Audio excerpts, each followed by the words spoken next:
The story begins with the main character being in some kind of weightless space. The boy couldn't understand where he was and what was happening to him.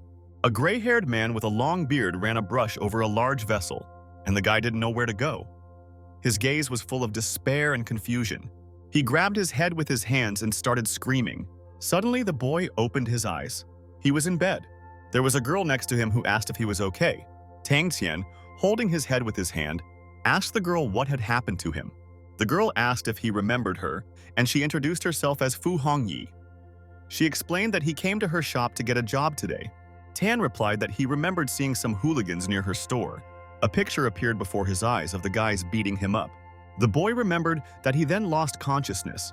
Fu Hongyi replied that it was so, and since he was already awake, she would go and tell the doctor to look at him. The girl asked Tan if he was hungry. The boy smiled at her and replied that he was not hungry. Suddenly, he blushed and grabbed the back of his head with his hand. Fu Hongyi promised to bring him something tasty. Tan remained in the room watching the other patients. He looked at everyone lying in the ward. The boy had a splitting headache.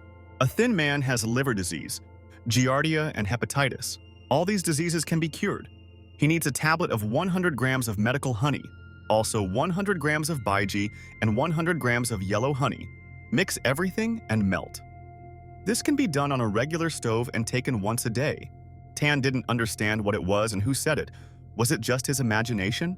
The guy decided that someone was talking in his head. But this is impossible. How can such a strange phenomenon exist in this world? But from the medical knowledge he has, this formula for treating liver disease may work. Tan watched one of the people carefully, and I thought about the fact that when he looks at him, no voice is heard. Perhaps because he is healthy. Again, some voice whispered to the boy that the man had a broken leg and slight damage to the skin. It can be cured by applying a special cooling ointment. Tan grabbed his head with his hands again. He spoke loudly so that everyone around turned in his direction. The boy asked for forgiveness. Fu Hongyi entered the room and asked Tang Qian if he was feeling better. The guy replied that he was fine. The girl was happy and said that she had brought him chicken soup. Chicken is very nutritious and he needs to drink it quickly. The girl began to blow into the spoon and bring it to the boy. She asked him to try some and tell her how it tasted. Tan exclaimed that he would do it himself, after which he took the spoon from the girl and began to eat. Fu Hongyi asked him to take care of himself and said goodbye until tomorrow. Tang reciprocated. Tan said that he was also a medical student anyway and knew very well that this minor injury was not very serious. Now it is much more important to work hard to earn money. His father still needs money to cure his illness. Suddenly, someone asked him how he ended up there. It was the beauty of the class, So Wei Wei. The girl asked him not to call her that. She didn't need such a strange nickname. Then he asked if she was an intern at this hospital. He thought to himself that this was not a nickname. She had been a boy goddess for the last 4 years. Su Weiwei replied that she was now a student in this hospital and asked again what he was doing here. Tan explained that he was not here to study. Then the girl asked if this was for the treatment of his father. She spoke to a teacher at their school and planned to hold a fundraising event for them, to raise enough money for his father's treatment. The boy smiled and thanked the girl for this. She promised to contact him when everything was done. Meanwhile, ambulances were honking in the street. He couldn't understand what had happened. Why were there so many ambulances? So Wei Wei replied that something seemed to have gone wrong. She went ahead and told the boy that they would see each other later. People were being carried out of ambulances on stretchers. One of the patients clutched his stomach and writhed in pain. The girl on the stretcher lost consciousness. The nurse asked to send her to the operating room immediately. Tan realized that something had happened to this potential. They were all poisoned or infected. Su Weiwei asked Tong Qian why he was here and why he hadn't returned. Then the boy asked what happened to those people. Why were so many children sent to the emergency room? The girl replied that teachers and preschoolers in the kindergarten got food poisoning. Now everything is very bad. Su Weiwei asked the boy if he could do her a favor. Tang Qian replied that, of course, there was no problem. Meanwhile, the children cried in pain, clutching their stomachs. The girl asked him to help take care of these children. If he noticed anything suspicious, she asked him to tell her immediately, and she should give injections to the other children. Tong Xian replied that he understood her and began to observe the children. This child has a dark blue complexion, dark lips, and lethargy, which are symptoms of poisoning. He has started doing it again. It is usually a food poison that causes detoxification. Detoxification can be cured with 50 grams of honey, 6 grams of wine juice, and some other means. The refining tool can be ordinary clay pots. After the medicine is prepared, it should be taken with warm water 3 times a day, that is, in the morning, afternoon, and evening. The course of treatment is 7 days. Is this prescription really useful? It seems like a martial arts novel. The nurses told Director Wang that the patients are currently in the emergency room. This situation is very sudden, which makes them a little helpless. The doctor asked what caused the poisoning. One of the nurses responded that it looked like the poison was in the internal organs of the animal that was eaten. The exact cause of the poisoning is currently being investigated. It must be connected with those unscrupulous meat sellers, the doctor exclaimed, that this was the 3rd case of food poisoning this month, but the last time was more dangerous. Tang Tian realized that the person in front of him was Professor Wang Lixia. Dr. Wang told the nurse that the child had an upset stomach and asked her to give her atropine. She instructed the girl to take a sample of the vomit and examine it to find out the cause as soon as possible. When the girl opened the door, they called her to come inside quickly, because patients with arrhythmia die. The doctor immediately started running inside the room. Tang Tian was really worried. Something serious had happened. He hoped that no one would die. At any cost, he should try the detoxifying powder, which can really help, and it can also remove all the remaining toxins from the children's body. Tang Tian ran down the street as fast as he could. He went into the shop and asked them to quickly bring him these ingredients. The girl replied that she would try to do everything quickly. And now, the boy was running back to the hospital with a huge bag of medicines. Wei Wei asked him where he was. Didn't he say he would help her take care of the patients? Tang Tian, wiping the sweat from his face, apologized and said that he had some business to do. He asked her if she had a bottle of water. Then the girl replied that it was her bottle of water. Would he like to drink from it? Tang Tian said he didn't want to, but he would lend it to her for a few minutes. It was used by Su Wei Wei. In high school, many boys wanted to drink from her bottle, but now is not the time to think about it. There are much more important things to do. Wei Wei asked Tang Tian to look after a patient. She wanted to call Dr. Wang. The boy immediately agreed to look after the girl and approached the hospital bed. The patient started coughing. Tang Tian noticed that she was getting worse and was dying. The guy decided he should try something. He diluted some potion in a bottle and brought it to the girl's lips. After he gave her this medicine, Tang Tian asked if she was okay and if his remedy was working. The girl began to cough, spitting out some nasty liquid from her mouth. Tang Tian was afraid that she was only getting worse, but the girl gradually began to come to her senses. Coming closer, he asked if she was okay. The boy noticed that her face had changed. It seemed that she was feeling much better. The detoxifying powder was really effective. The divine doctor really does exist in his head. Maybe he can cure his father. Wei Wei called Dr. Wang. They flew into the room at lightning speed. The girl was showing the patient to the doctor, but when they came closer, they were very surprised. Wei Wei asked what was wrong with her. Was she okay? How could she suddenly recover? The doctor went to the machine to take the girl's blood pressure. Wei Wei told her that it was very strange because a minute ago she looked like she was dying. It's unclear how she got better. Her lips turned red. Her pulse is normal and everything is fine in general. The patient said she felt fine, but was still feeling a little dizzy. Dr. Wang replied that she had eaten something wrong. It was good that it came out. She suggested that the girl rest a little, lie down. The nurse suddenly opened the door and told Dr. Wang that Dr. Xiao was calling her. There were 5 children who had fainted. Dr. Wang immediately replied that she was on her way. She told Wei Wei that the patient had vomited, she must be dehydrated, and asked her to give her a saline drip. If the patient's condition worsened, call her immediately. The girl thought it was strange. When she was brought here, she had one of the most serious cases of poisoning. How could she cure herself? Tang Tian asked Wei Wei if she could smell the Chinese medicine. The girl closed her eyes and began to sniff. And indeed, it was the smell of herbs. The boy explained that he had tried to give her some Chinese medicinal decoction to drink, but he had not expected her to feel better so quickly. He suggested giving the medicine to other patients as well. Because it has a detoxifying effect, Wei Wei was surprised. Did he really mean to say that he could relieve the symptoms of poisoning with this Chinese decoction? Where did he get such a good Chinese medicine? Tang Tian explained that his grandfather gave him the recipe. In the Miao tree, his grandfather was an expert in traditional Chinese medicine. He also conducted research on detoxifying poisoned patients. The boy told Mo Wei Wei that it was important to save people. He suggested using this detoxification medicine to cure the rest of the poisoned patients. The girl was very surprised and of course agreed. Tang Tian approached one of the children and gave him some decoction to drink. He promised the boy that he would feel better after taking the medicine. Then he asked Wei Wei not to tell anyone that he gave her the detoxifying medicine. If anyone asked, he should say that it was a prescription for a traditional Chinese medicine from a doctor who wished to remain anonymous. And the girl asked if that patient had heard him. She could tell about it. The boy replied that everything was fine. She was dizzy and perhaps she didn't hear them at all. He thought that people shouldn't know the truth, otherwise they would turn him into a lab rat. Then some nurse happened to be near the door and noticed that he was singing something to the child. The girl opened the door and asked what he was doing, that he had given him something to drink. The boy turned to the nurse and replied that he had given him medicine. And the nurse asked, "What kind of medicine? Didn't he know that they can't just take and use any medicine?" Tang Tian replied that this Chinese medicine is good for healing. It helped a seriously ill patient. If she doesn't believe it, she can go to the emergency room on the second floor. The nurse was puzzled and asked what he was talking about. How could a Chinese medicine have such an effect? After which she asked how he got here. After all, he doesn't work here. At that moment, the boy started coughing and spitting something out of his mouth. The nurse exclaimed that he had vomited and that he had only gotten worse. She blamed Tang Tian for this. The boy began to explain that he should feel better after this. He had to give this medicine to the other children too, but the nurse grabbed his hand and said that she wouldn't let him do it. After which, she called security.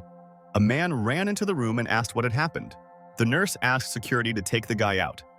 She explained that he had given the patient something to drink, after which the guard dragged the boy out of the room. Tang Tian kept saying that he was wrong, and he, in turn, was saving people here.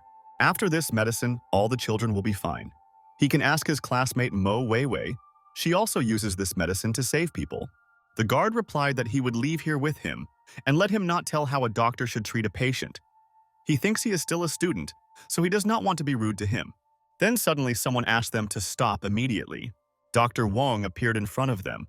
She was very serious and confident. The nurse told Dr. Wang that she had come on time and explained that there was a guy secretly giving patients Chinese medicine. The doctor replied that she understood everything and turned to the boy. Looking at him, she asked his name. The guy replied that his name was Tang Qian. Since the Tang dynasty and Qian are both modest, Tang Qian thought that Wang Lixia was a true goddess in everyone's hearts. She not only had a beautiful face, but also a noble, elegant temperament, as well as excellent knowledge and high medical literacy. He used to dream that he would introduce himself to her in his dreams, hoping to communicate with her. But Professor Wang is a busy man, not an ordinary medical student like him. He didn't expect her to be standing in front of him at such a moment. The doctor asked him how he got the Chinese medicine he gave to the patients. The boy replied that the medicine was brought by Su Wei Wei. He heard that the prescription was from an unknown old Chinese doctor. Perhaps the old Chinese medicine doctor refused to reveal his true identity. The doctor asked if it was true. Mo Wei Wei actually told her the same thing the boy explained to her. Does he know how shocked she was when she saw a dose of Chinese medicine that could cure a patient in the blink of an eye? At first, she couldn't believe it, until the facts came into her mind. This is definitely an unusual Chinese medicine. If used correctly, it can be a salvation for all patients. The doctor explained that her ancestors had indeed studied Chinese medicine, and she had also studied it extensively. She found that Chinese medicine was deep and difficult to understand. Now that this medicine is available to treat patients, they can finally breathe easy. Tang Qian suggested that the doctor give the patients the medicine and talk later. Dr. Wang immediately ordered that the medicine be given to all patients as soon as possible. The nurse who suspected the boy asked him for forgiveness. She explained that she had misunderstood him. The medicine he had brought was indeed very good. Tang Qian told the girl that she also cared about sick patients. That was why she stopped him. This medicine had nothing to do with him. He only helped them take it. Meanwhile, in the wards, medical staff were already distributing medications to patients. Doctors and nurses gave children this magical healing concoction to drink. Dr. Wang told Mo Wei Wei that the patient's conditions had stabilized and visits could now be allowed. Parents, sisters, and brothers of the sick children immediately rushed from the corridor. They asked if everything was okay with their children, after which they sincerely thanked the doctor for saving their children. The head doctor sat at his desk in the office and asked Professor Wang if it was all true. The girl replied that she had seen it with her own eyes, and it couldn't be fake. The detoxifying powder taken by 2 patients had a magical detoxifying effect. It is a perfect recipe for treating patients with food poisoning and is very good against this disease. The man asked whether the doctor thought that the student named Tang Qian was not an orderly at their hospital at all and was not on their list. According to the video footage, the medicine was not prepared by Mo Weiwei, but was brought by this guy. That is, the detoxification medicine was given to him. Dr. Wang replied that they said the detoxifying powder was not their own recipe, but was given to them by an old Chinese doctor who asked not to be named. The director replied that the initially uncontrollable condition was solved by traditional Chinese medicine. If the medicine was really given by a secret old Chinese doctor, they should find him and learn from him. The doctor said that they can't tell the origin of the old Chinese medicine at all, because the other party is unwilling to reveal the true identity, because they don't trust others. But how can they let them go without giving them their due? The director exclaimed that in this case they must find a way to find out who this old Chinese doctor is who makes the miracle medicine. They have no selfishness and will not harm him. They should take this into account. Dr. Wang and Mo Weiwei are close to each other, and he leaves this matter in their hands. The girl bowed her head down and answered the director that she would try to find out everything. Meanwhile, Tang Qian was already approaching the neurological specialized hospital. Since he had a yin recipe in his head, and yang could be used to get rid of the poison in the body of a patient in need of emergency care, there must be a recipe that could be useful in treating his father's illness. When he sees it, he will be able to get a prescription to treat his father's illness. The boy ran as fast as he could, wanting to see his dad as soon as possible. He calmed himself down and persuaded himself to just keep an eye on him. His father had mid to late-stage renal failure. This patient's face is grayish-brown, and the flesh in this part is slightly collapsed. In addition, the hair is white and dry, and alopecia is swelling and edema.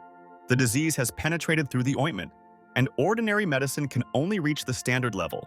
There is no way to reverse it. If he wants to cure it and eliminate the bloating and swelling, the only way is to use qi energy. The main medicine is Dan, low-grade medicinal herbs, jiangjia, soulgrass, rhubarb, changbei. Refining tools can use a regular furnace. After that, the course of treatment is 7 days, several times a day, and the main cause of the disease will be eliminated.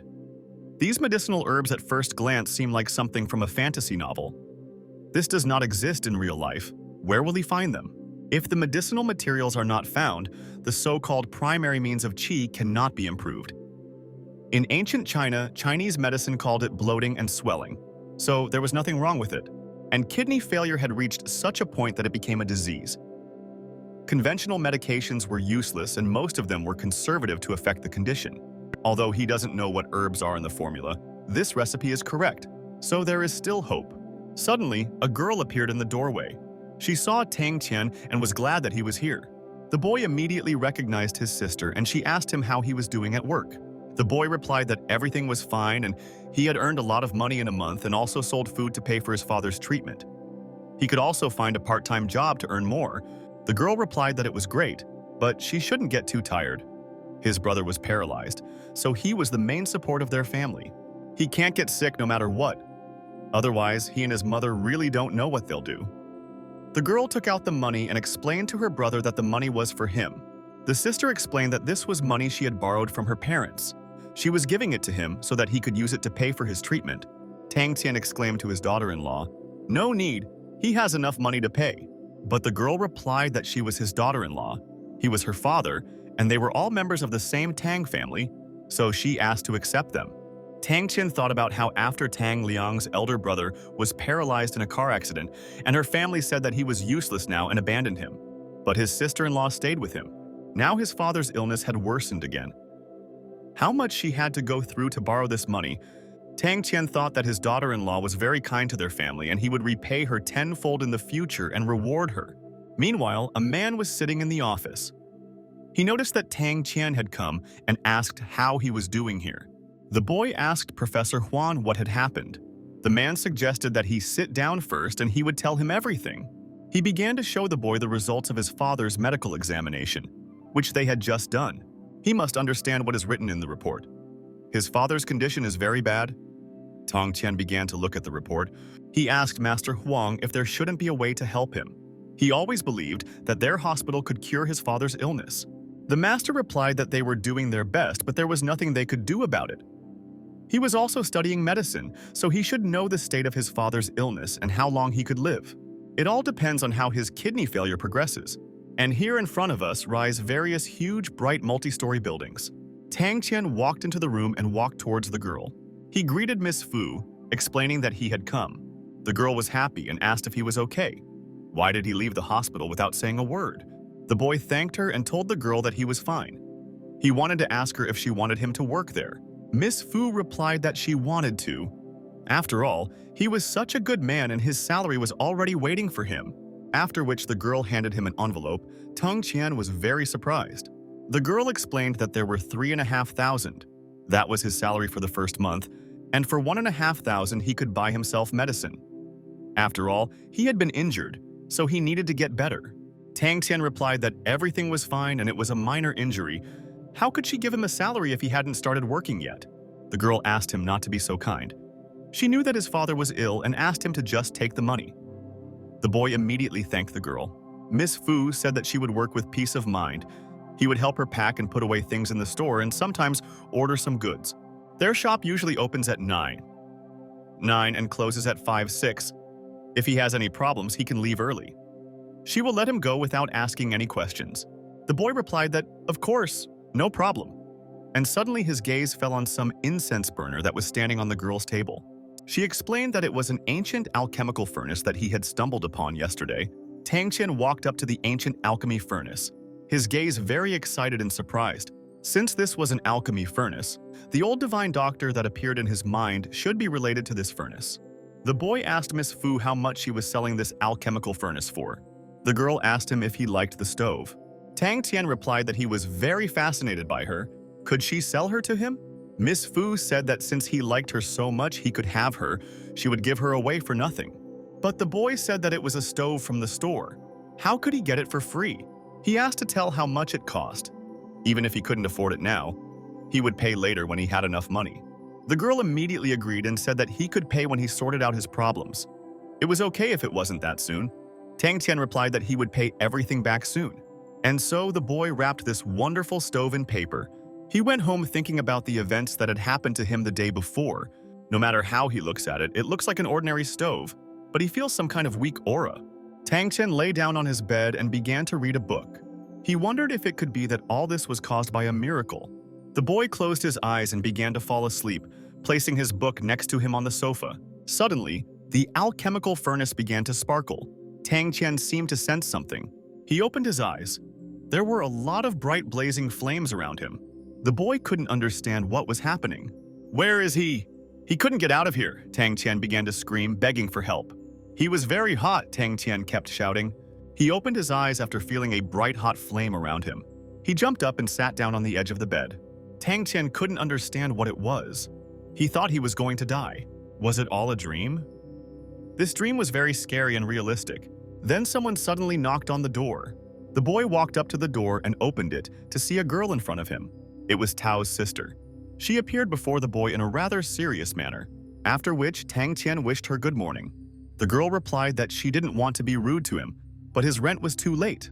If he really can't pay the rent, then he should just move out. She doesn't have time for that. Tang Qian asked Sister Tao for a deferment. He could write an IOU that he would pay everything in full. The girl started screaming that it was impossible. If he didn't pay the rent again in a week, he would ask someone to throw out all his things. The girl asked him not to anger her even more, and if he wanted to stay here, then let him pay the rent. She came so close to him that the boy narrowed his eyes. He couldn't understand what was happening. It felt like he was seeing this girl naked, not dressed.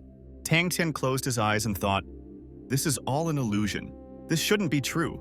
Sister Tao became nervous and asked what he was looking at. "Isn't he married? How can he be so shameless?" Then the boy put his hand to his head and replied that he was not married. Tao said that the woman who lives with him, is she really not his wife? Everyone says that she is his betrothed. The boy began to explain to the girl that this was all untrue. He asked her not to listen to this nonsense because she was just his daughter-in-law. This is exactly the case, and if she doesn't believe him, she can go to the hospital and check. After these words, the girl began to apologize to the boy for putting pressure on him. She thought he just didn't want to pay the rent, but it turned out he had problems. If she had known, she wouldn't have shamed him. The girl asked him not to think badly of her. Tang Tian replied that everyone said that Sister Tao was kind-hearted and considerate, so he wanted to ask her to give him some time. He would pay her as soon as he had enough money. The girl said that she believed him, so let him earn money to cure his father, and the rent is not urgent. She will not remind him of it anymore. Tang Tian thanked the girl and said goodbye to her. After she left, the boy wondered how his eyes had just been able to react like that. Could it really have been a hallucination? Then he saw his book on the bed in front of him. When he looked at her, he saw the contents of a closed notebook. Isn't this an illusion? Now he can see through things. He has developed X-ray vision. He has legendary vision. He can see through things. The boy held a notebook in his hands and glanced at the alchemical furnace. This situation must have something to do with the alchemical furnace, just like the fire in his dream. This alchemical furnace is some kind of magic. It's really unusual. It looks like he won't be able to store it here. And he thought he should return this stove back to Miss Fu's antique shop. Tang Tian went to Antique Street to find Miss Fu. The girl immediately greeted the boy. He reciprocated her feelings, but before he could say a word, he froze while looking at her and opened his eyes very wide. He saw Miss Fu completely naked. There were large forms under the girl's dress. His head began to boil, and his face suddenly turned red. He shouldn't look there, it's indecent. The ability to see through objects cannot be used to look at a woman's body. Miss Fu looked at the boy in surprise. She noticed that old copper stove in his hands and asked why he brought it back to the shop. Tang Tian explained that the house he was renting was not very well guarded. It would be very unpleasant if such an expensive item was stolen, so he decided to leave it here in the shop and asked if she minded. Miss Fu replied that of course he could leave it in the warehouse without any problem. It was the most secure room. And by the way, if he wants, he can stay here and look after the shop at night. She would be very grateful. Tang Tian immediately agreed. He asked Miss Fu where he should put this box. The girl began to think, after which I realized that this was a very old vase. Tang Tian was exhausted and sat down on a chair. He said that he had finally finished cleaning, and he thought that, besides spying on beautiful women, he needed to find somewhere else to use this new ability. Should he use his gambling skills and see through other players' cards to win? He crossed his arms over his chest and decided that no gambling. It couldn't be done, and it was illegal. But he can buy lottery tickets and win a lot of money. It is legal to buy a lottery ticket and he will win the money honestly. Then he will go and buy one right after lunch. Meanwhile, the shopkeeper was bored inside. He met his younger brother and exclaimed that his brother was in their lottery shop for the first time. He welcomed the boy to the lucky lottery, and he explained that he had come to the right place. They already had countless winners.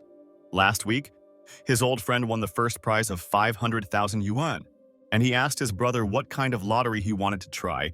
They have two-color balls, lotto, and also tickets with a protective layer which he erases to get his prize.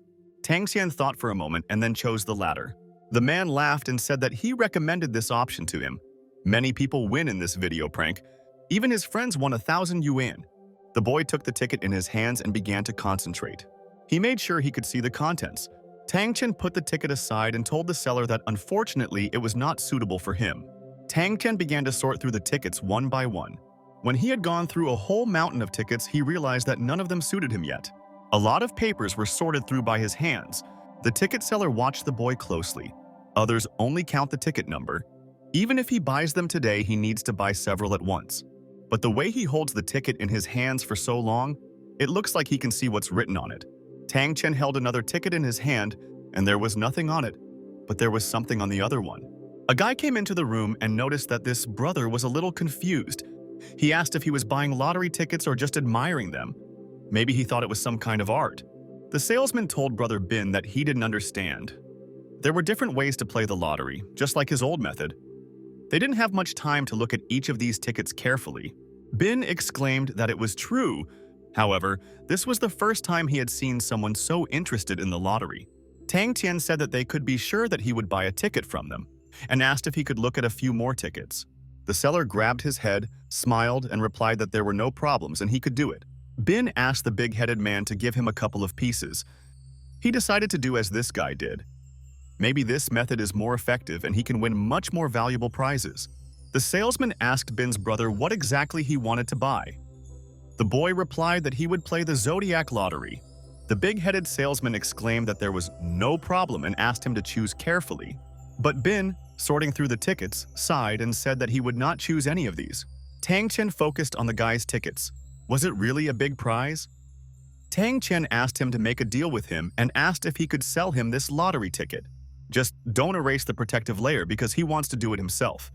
After all, the guy doesn't risk anything, Bin asked, if he really liked his ticket.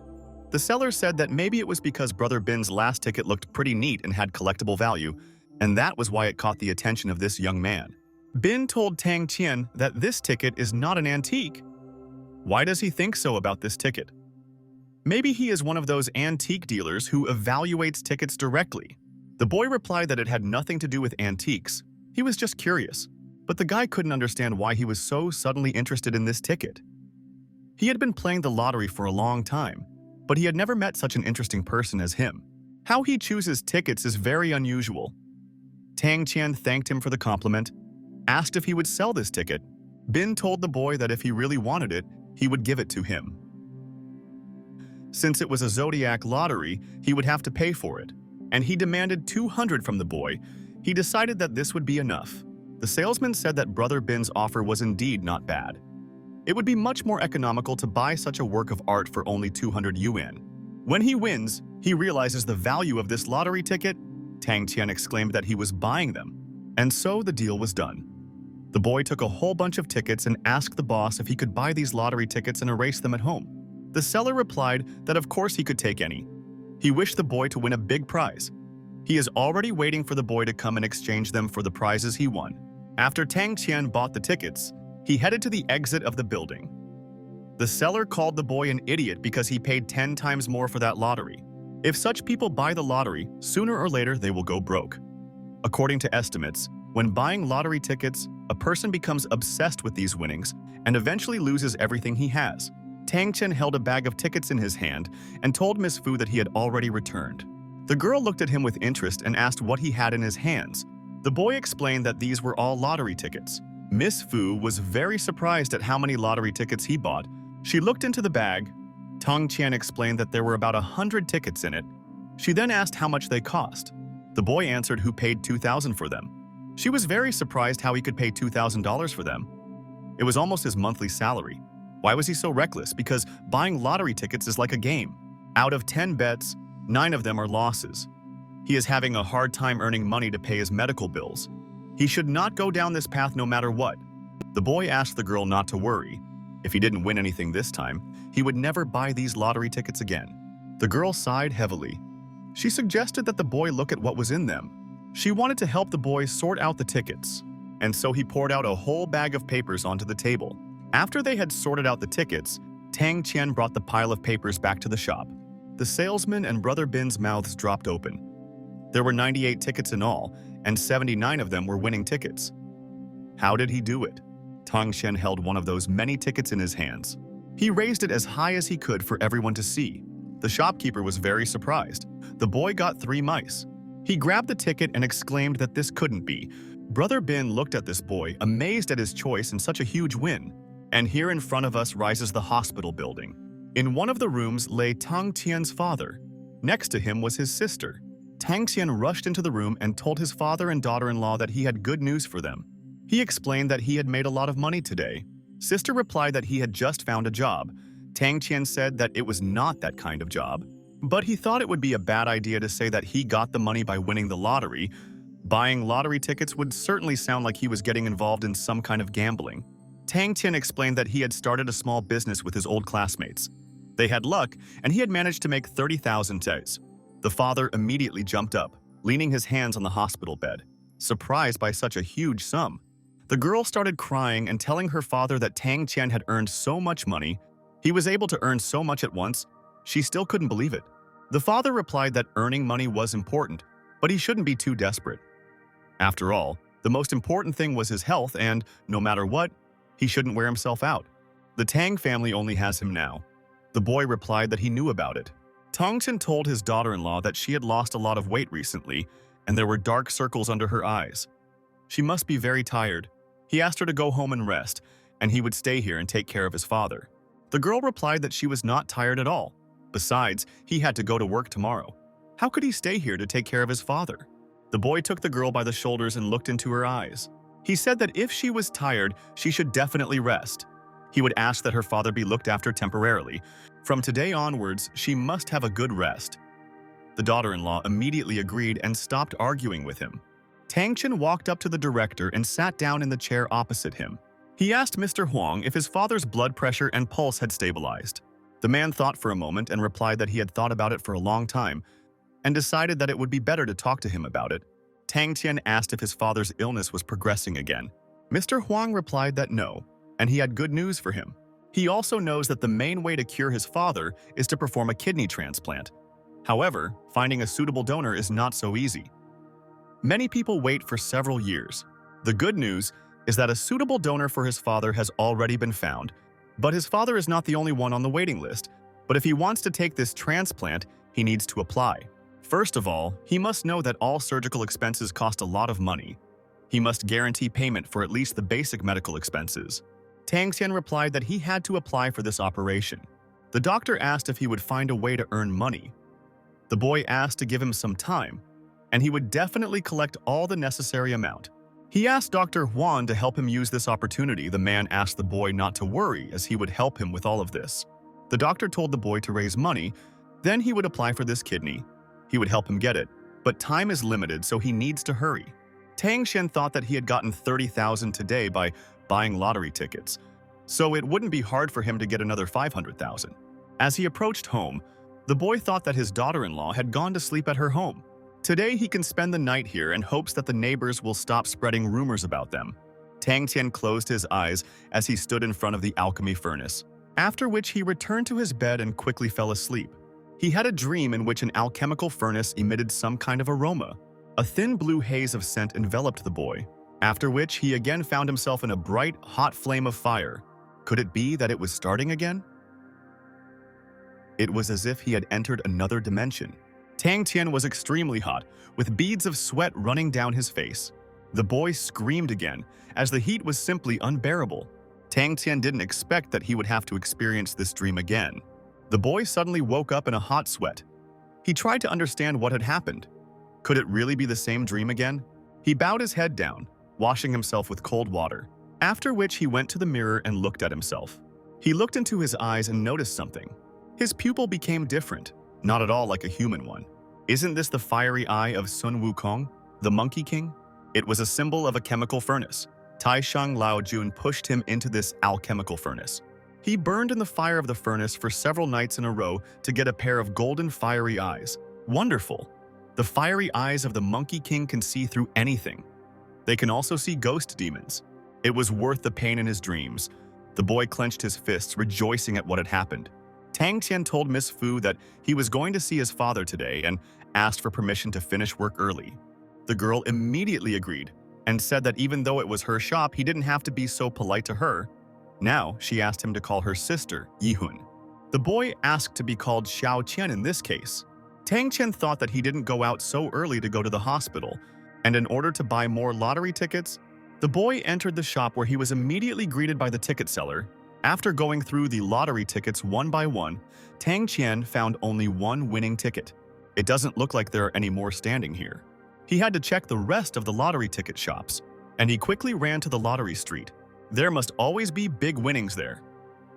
Entering the shop, he told the boss that he needed lottery tickets. It was in this shop that he won 1,000 yuan. Tang Qian hung his head in disappointment. He visited many lottery shops, but only won 4,000 yuan. How long will it take him to raise 500,000 for medical expenses? The boy approached the ward and told his father that he had already arrived. Opening the door, he saw many people in the ward. Professor Wang was there too, she greeted Tang Tian. Tang Tian lowered his head and asked Professor Wang how she was doing. Then the doctor approached him. She asked permission to examine his father. Thanks to him, the very incident with the poisoning in their hospital was resolved. The boy replied that he was just helping a little. He reminded Su Weiwei that she had said something about donations and asked if they had been collected. The girl exclaimed that this was a good idea and they could start next Thursday. Mo Weiwei asked him to step aside. She needed to talk to him about something. The girl explained that she needed him to be there by that time. Tang Tian asked her when she came here with Professor Wang if the professor had asked her about the origin of that poison powder. Mo Weiwei replied that she didn't know. In fact, she came alone. They just met on the way here. Tang Tian asked if she had told him the truth since he had asked her to keep it a secret from them. The girl became nervous and exclaimed that if she promised to keep it a secret, then she would keep her promise. But Professor Wang asked her about it many times, as if they attach great importance to it. Then the doctor appeared in the doorway. Looking at the boy, she asked if she could have a few words with him. The girl explained to Tang Tian that through Dr. Huang she learned about his father's condition, and also that he needed money for this operation. She also understands the situation he is in. The money for the operation is not something he can afford right now.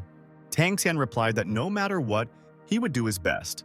The girl said that he has aspirations and it is very touching. She hopes that his father will be able to get this operation. The boy thanked the girl, looking into her eyes. But she replied that they should thank him. The medicine that he brought that day will serve all the patients who were poisoned then. Tang Tian told the girl that the medicine was not his. It was a prescription from an old Chinese medicine doctor, which could be obtained at any pharmacy. Professor Wang asked why she had heard something completely different then. She was told that his grandfather prescribed this medicine for him. The boy asked who she heard it from. The professor explained that it was from the first patient he had saved that very day. Tang Tian decided that this was bad, so she had heard everything after all. He asked permission to tell her the truth. This medicine has nothing to do with his grandfather. He got the recipe from an old doctor of Chinese medicine. He told it only because Mo Wei trusted him. Then the professor asked if he could give her any contacts of this old doctor. The boy replied that it was impossible. He assured him that his identity would not be revealed. The girl said that as long as he kept giving them the prescriptions, they would be responsible for the costs of his father's kidney transplant. The boy was surprised by this turn of events, and he thought that he could see through things and use it when buying lottery tickets. Mo Wei also helps him with donations, but even after that, he still doesn't know if he can raise $500,000. The professor asked the boy again what he thought about it. They were quite sincere. Tang Tian asked the professor if she only needed prescriptions for medicine. The girl replied that it was true that they didn't want to use him or this recipe for their own gain. They just wanted to be prepared in advance to save many lives, so he should understand that. Tang Tian explained that he needed to talk to this doctor and only then could he give an accurate answer. He decided to think during this time how to do the right thing. The boy's friend asked him who this woman was. Was she his class teacher? Tang Tian explained that she was also a doctor in the city's central medical center. Her medical skills were the best. He admired her very much. The girl replied that she was very good. She was so worried about him that she came to visit her father and brought him many gifts.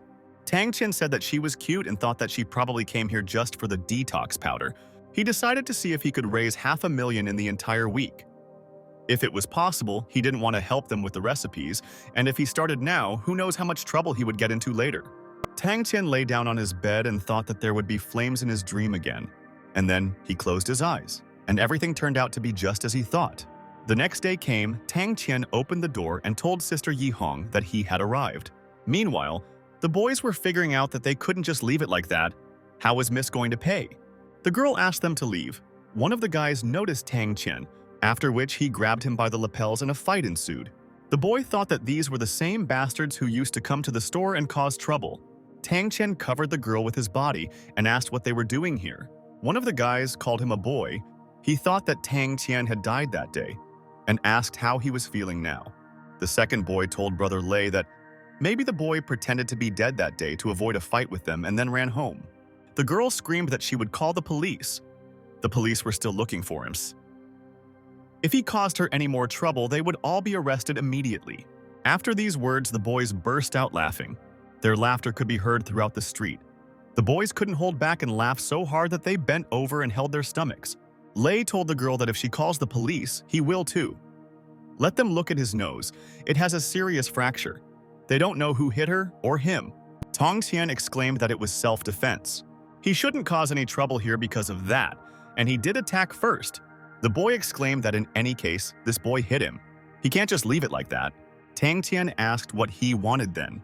Lei went on to explain that compensation for all medical expenses, as well as psychological trauma, the surgery to correct the bridge of his nose and subsequent costs. In total, he lost 300,000. If he didn't pay it all within this week, he would suffer. Tang Tian clenched his fists, but the girl stopped him. The boy was very angry and asked him not to even dream about it. But the opponent replied that he was giving him a good chance, and he simply demanded that he pay money, or he wants to die. Let him believe it or not, but he can die in a matter of minutes. Suddenly, someone called out to them and asked what they were doing there. The boys turned around. Howard was standing in front of them. The boys immediately laughed and told Brother Hao that this meeting was quite unexpected, but Hao asked them what they were doing there. They're making a fuss in someone's store and causing trouble again. Miss Fu is his friend, so he advised them not to get into trouble for this. Lei immediately grabbed his head and smiled and said that they were only here to buy antiques. Hao replied that if that was the case, then everything was fine. Miss Fu's father was a very famous figure in the industry. Since she decided to open a shop in the south, it is an honor for them. If they intimidate her, he will not spare them. Lei exclaimed that he didn't know that Miss Fu's father was a master in this field. They really didn't know it. They came to Jianzhou district to develop it. Then they will be more careful in the future. Miss Fu introduced Tang Qian to Lin Zihao, the owner of the Imperial Treasure Hall. Tang Qian is new to this industry, so if he has any problems with something, he can ask him for advice.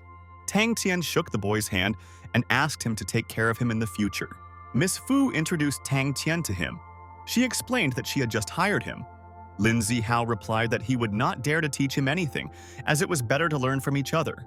The shipment of jade they wanted has already arrived. Uncle Hai asked me to tell them to inspect and check the goods. If there are no problems, they can take it. The girl replied that she believed Uncle Hai. In Jianzhou, he was her father's best friend. She also believed in his vision, so there was no problem with what he sent or received.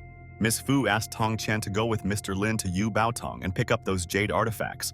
The boy immediately agreed, after which they headed to their destination. Tang Qian was very surprised by this huge, bright building. Lin invited the boy to go inside. Tang Qian immediately thanked him and headed towards the door. His surprise knew no bounds. He never ceased to admire this shop.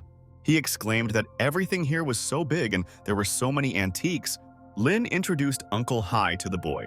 He explained to his uncle that Miss Fu wanted him to meet this young man. Tang Qian immediately greeted his uncle. He asked if the boy worked for Fu Yihuang Shufangzai.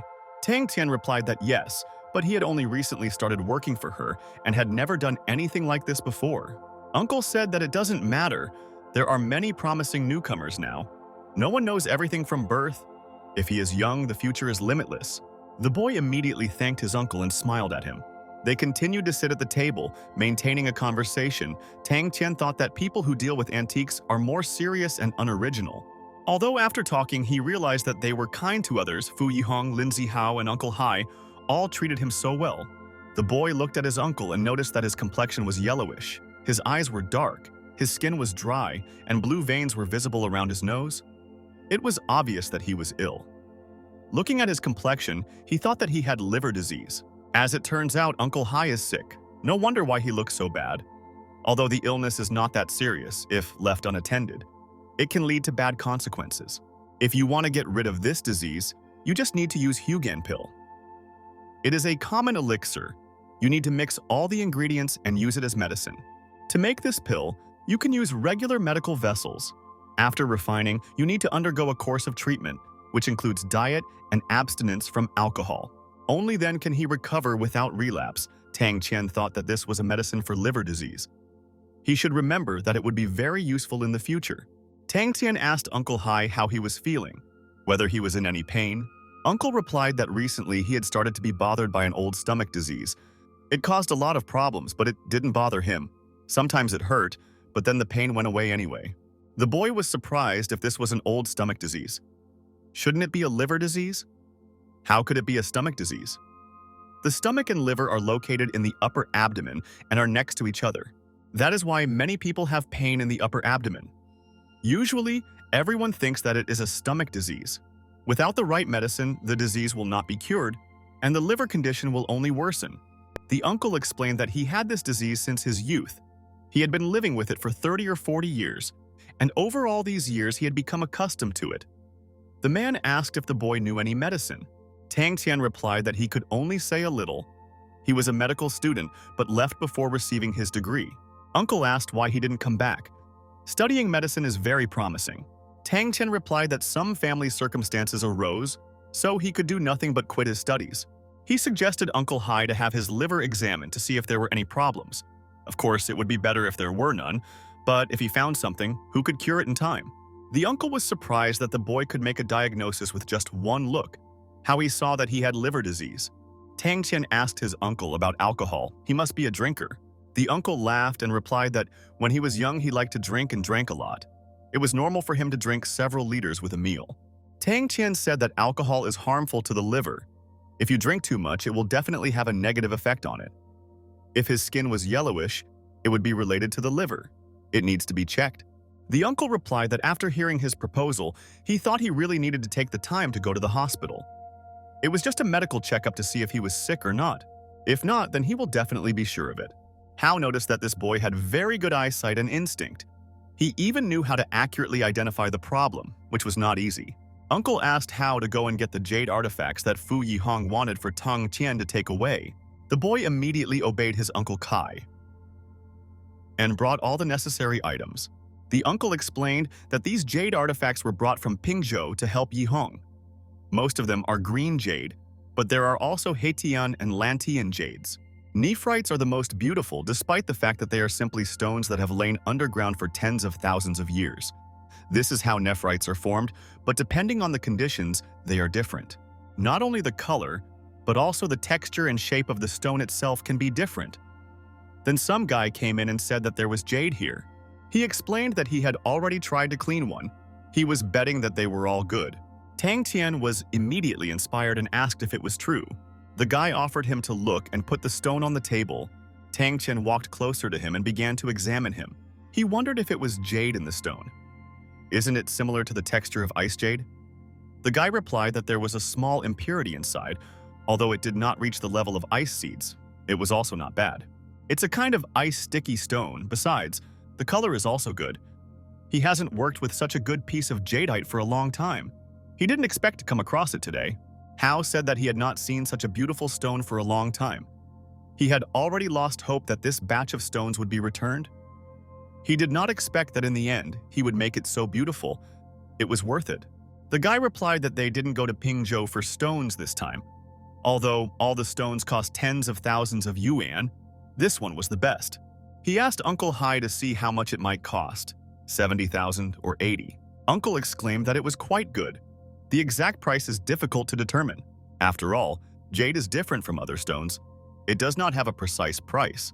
It may cost approximately 70,000 or 80,000 yuan. He asked the boy why he needed it. Did he want to use it as a part-time gambling agent? The guy replied that of course not. If you bet on it, you have to bet it all. The uncle said that its price doesn't matter now. Gambling on precious stones is not the best thing to do. Only by completely removing the stone's shell can one draw a conclusion. However, this stone looks good. The probability that it is very valuable is quite high. He does not have to take part in this. In general, this type of bet is called the return of the best. There is a big risk of losing. Hao exclaimed that he would tell more details a little later. He asked Tang Qian for permission to let him return these things to the store for him. The boy was very surprised, but still agreed. He thought about what Hao said. He was interested in betting on stones. And so the guys took the artifacts and went outside, heading to their store. Tang Qian asked Mr. Lin what he was talking about earlier. Can the stones really be used in betting? The guy replied that raw jade comes from mines in Myanmar, and most of the raw stones look very similar to regular stones. If you don't cut the shell of the stone, no one will know whether the jade there is good or bad, and that's what they bet on. That's why it's called betting on stones. Tang Qian asked if it was difficult to win and if the profit from them was big. Hao replied that of course the profit is very big, but the risks are also big. Betting on stones is a type of gambling that is considered legal. Tang Qian asked, "How if there was any catch?" Hao replied that in any case, from his many years of experience, it seemed that there was no such skill to win in it. In this gambling game, experience and skill were not applicable. He thinks that only financial resources and luck are important here. A stone that is now worth tens of thousands may actually be worth less than 500 yuan. However, he spent a lot of money on various stones and never won, so the probability of winning is not even 1 in 10. If he does not have enough money, it is better not to try. But of course, he can participate in this as long as he can afford it. Tang Qian asked if there was an instrument that could be used to see the condition of jade through the shell of the raw stone. Hao explained that if such a tool existed, why would they need endoscopic equipment such as a gastroscope? The human body is not as dense as a stone. but X-rays can show obvious changes in the surface layer of the human body. Tang Tian realized that in that case, only X-ray vision could see what was inside the stone. Hao laughed and said that if he really had such an ability to see through objects, then he could safely gamble on stones. He asked what kind of stone he would like to compose. Tang Tian laughed and replied that he did not know yet, after which the boy thanked the guys and said goodbye to them. He decided that he would make money by betting on stones. He would make a lot of money. Others bet on stones relying on luck. He has special eyes. If there is excellent jade hidden in the stone, he will immediately notice. Miss Fu turned to Tang Tian. The boy paused and began to listen to the girl. She asked him not to be afraid of the three who had caused trouble today. If they came again, she would not just stand aside. Tang Tian asked the girl if she really thought he was afraid of them. They should be afraid of him. Few understood him and asked him to bring these things in. Tang Tian told Sister Yihong that she had something she wanted to ask her. Is there a jade shop on this antique street that sells uncut jade stones for use in gambling? The girl replied that she had not paid attention to them, but there were many shops with jade on the street. However, there were very few shops selling stones for gambling. There must be no special place where such stones are sold. Tang Tian began to ask where people mainly place bets and in which places there is a large selection of stones. Fu began to explain that mainly in the Pingzhou Jade Market, in Foshan, Guangdong. But there is not always a choice. In the height of the season, for example, in the Jade Market there will be a large supply of stones, and he will be able to look at all types. Miss Fu said that she doesn't gamble. She heard this from people. The boy thoughtfully answered her that he understood everything, and he thought that the most important thing was where to find a jade stone. He would try to look at the stone with X-ray vision. Although it is difficult to determine a good stone, even professionals often make mistakes.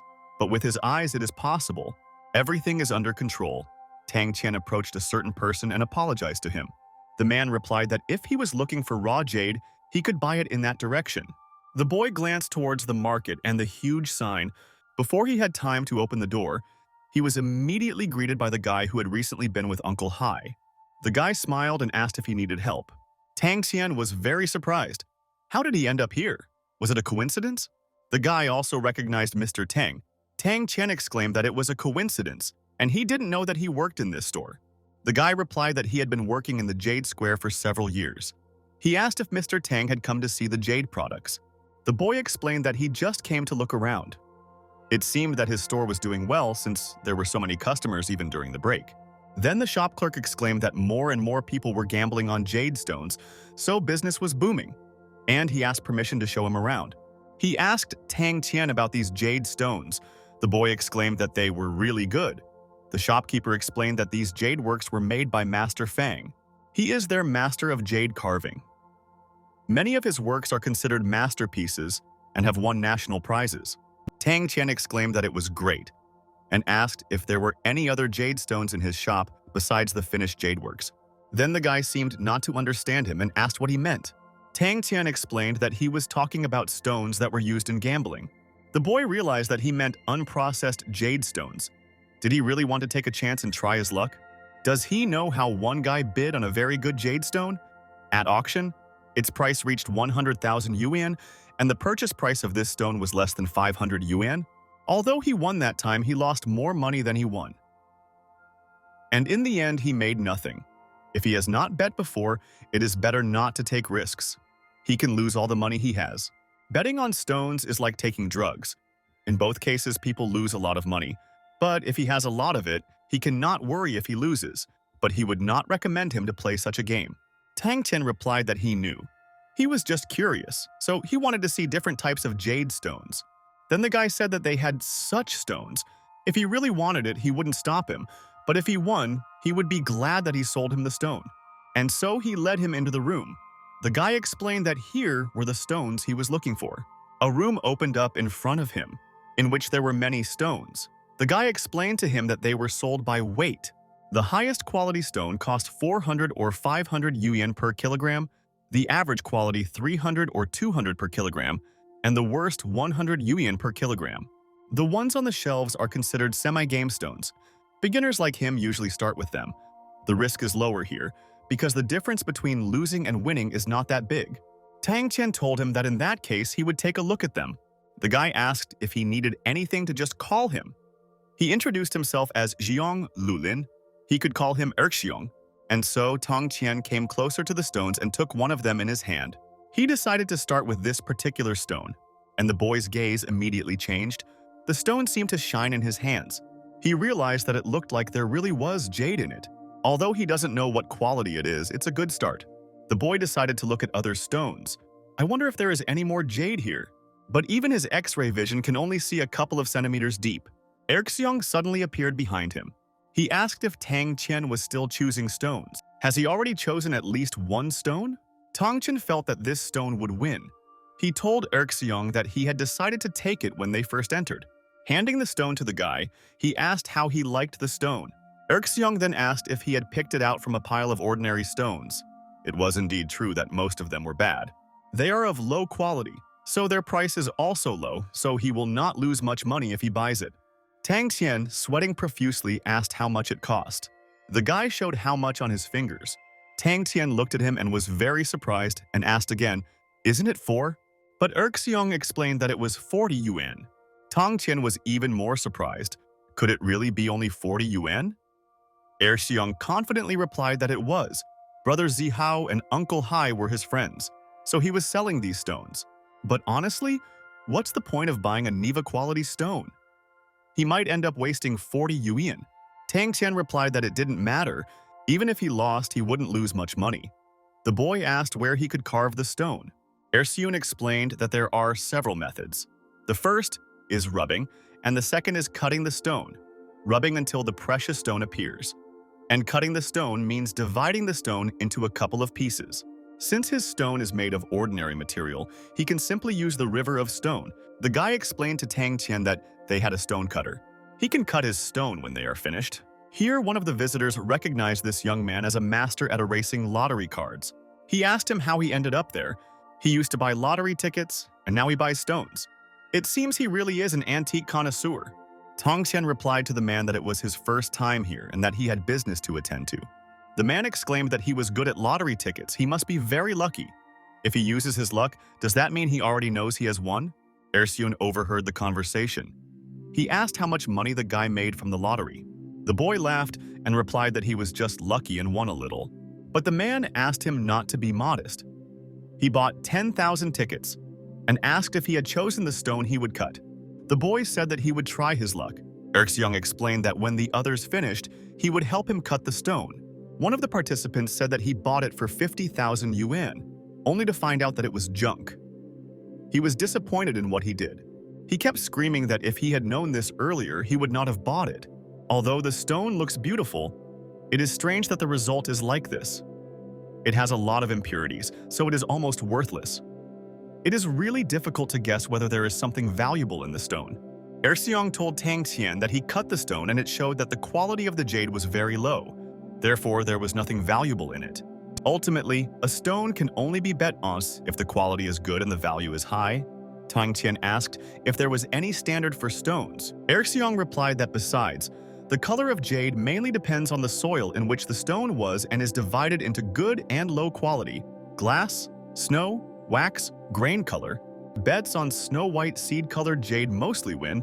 Erxiong offered the boy to cut the stone for him. The man next to him laughed because Tang Qian chose an ordinary stone. It was obviously crap and there was nothing valuable in it, and it was worth 10 yuan. Erxiong exclaimed that it was an ordinary stone and it was inexpensive. His friend Tan was putting stones on it for the first time. He asked the man what he wanted. The man replied that he shouldn't even try. Even if he bought a truckload of such stones, he wouldn't win anything. Erxiong said that it was not quite so. Even if the quality of the stone was not high, it did not mean that the jade inside was of poor quality. The man suggested that in this case they should see if he had high-quality jade. Then he would lose, and if it's of poor quality, he wins. The bet on it is 1,000 yuan. But Erxiong replied that he doesn't argue. Then the man laughed and exclaimed that they were saying such big words and still were so sure that quality jade could be obtained from that bad stone. Then Tang Qian asked if he liked to argue so much. If so, he offers to bet his stone. But 1,000 yuan is too little. It means nothing at all. If he wants to play, he has to play big. Will he agree to bet 10,000 yuan? Everyone around was very surprised, because what is happening here? Who will bet 10,000? The man did not calm down and asked if he really wanted to argue with him. Tang Tian replied that whether he won or lost, everyone present would be witnesses. If he lost, he would give him 10,000 yuan immediately, but if he lost, he would have to pay 10,000 yuan. The man agreed, he accepted the challenge.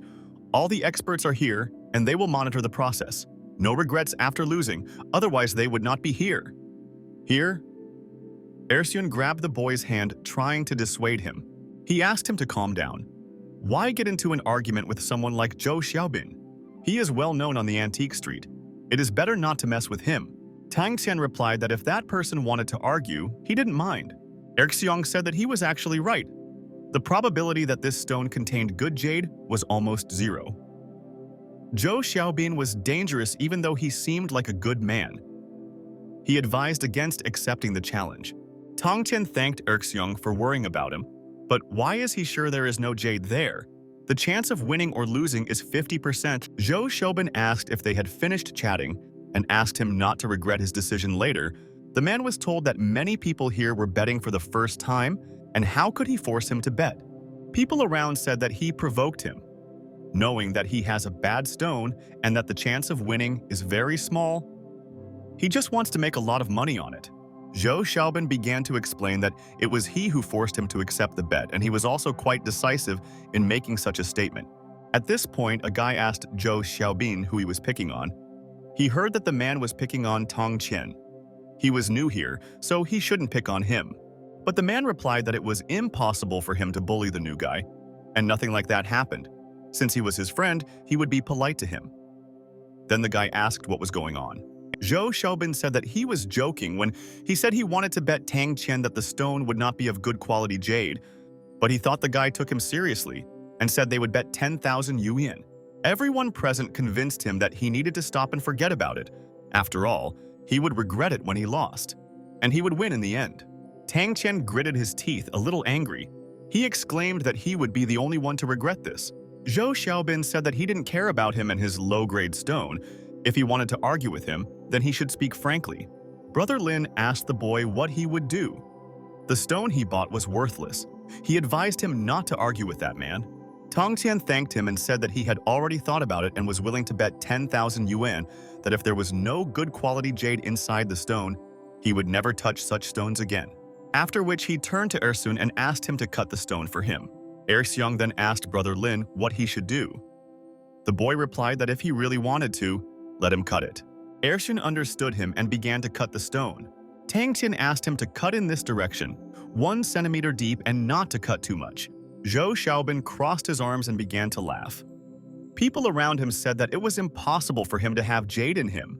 Brother Lin sadly bowed his head and sighed heavily, and Ersyun's eyes were very surprised. Everyone started saying that this boy won the bet. The guys asked to see it quickly. It's really green, it's just incredible. It's amazing how this is possible. It seems the quality of the jade reaches the level of snow seed. The low-grade stone turned out to be quite valuable. Zhou Xiaobin exclaimed that this was simply impossible. Ersyun explained that cutting this stone was exciting. If he cut a little more, the jade would be damaged. He was lucky. He not only chose the right stone, but also predicted where exactly it was necessary to cut. Tang Tian said that he was very lucky. Of course, it was not because of luck, but because of X-ray vision. Lin told Zhou Xiaobin that the stone was cut and it showed that there was good quality jade in it. Does he agree? The man exclaimed that he had not expected this, but he did not think that he had won. Only a small piece of stone had been cut. Who knows if there is quality jade in the remaining piece of stone? The people around him started shouting that this was ridiculous. It was obvious that this stone had good jade. How could he deny it all? He wanted to make a bet himself, and now they were going against the basic rules of gambling. The man exclaimed that he just wanted to be sure that the jade was intact, and if so, he would admit that he had lost. Tang Tian said that since he still didn't want to admit defeat, they would continue their bet. The boy asked to continue cutting. Ersyun asked Tang Tian if he really wanted to continue the argument. Holding the stone in his hand, he wanted to know for sure whether his friend was sure of it. Lin explained that in this game there is a phrase, "If you see Jade, do not let it out of your sight. If he continues to cut, he may make things worse for himself. If the jade turns out to be impurities, he will lose." Tang Xian replied that he knew, but still wanted to try. He thought about what he had already seen inside. The rest of the jade looked better than what was already visible. Erxiong said that in this case he would continue to cut it. Tang Qian asked to cut shallowly in this direction, about 8 millimeters. The boy exclaimed that God favored him, and showing the stone in cross-section to Zhou Xiaobin, he asked what he would say to this. There is also good quality jade on the back of the stone. Zhou Xiaobin was beside himself with rage. He asked to wait, but people around him were shouting that he had lost and now had to pay him. He had to admit his defeat. Zhou Xiaobin explained that Lao Suo gave him this money. If he gave it to Mr. Tang, what would he say to Lao Suo? But the guys managed to give the guy his money back. Tang Qian immediately thanked them with a smile. He said that he received the money and Zhou Xiaobin should stop thinking that he is better than everyone else and acting arrogant. The man bowed his head and walked away like a beaten dog. The guys around told Tang Qian that he was lucky. He picked a random stone and it turned out to be high-quality jade. One of the men said that if he didn't know what to do with the stone, he could buy it for 100,000 yuan. The guys around were surprised. Was Liaoliang really willing to pay only 100,000? They started offering 120,000 that term. The rates grew.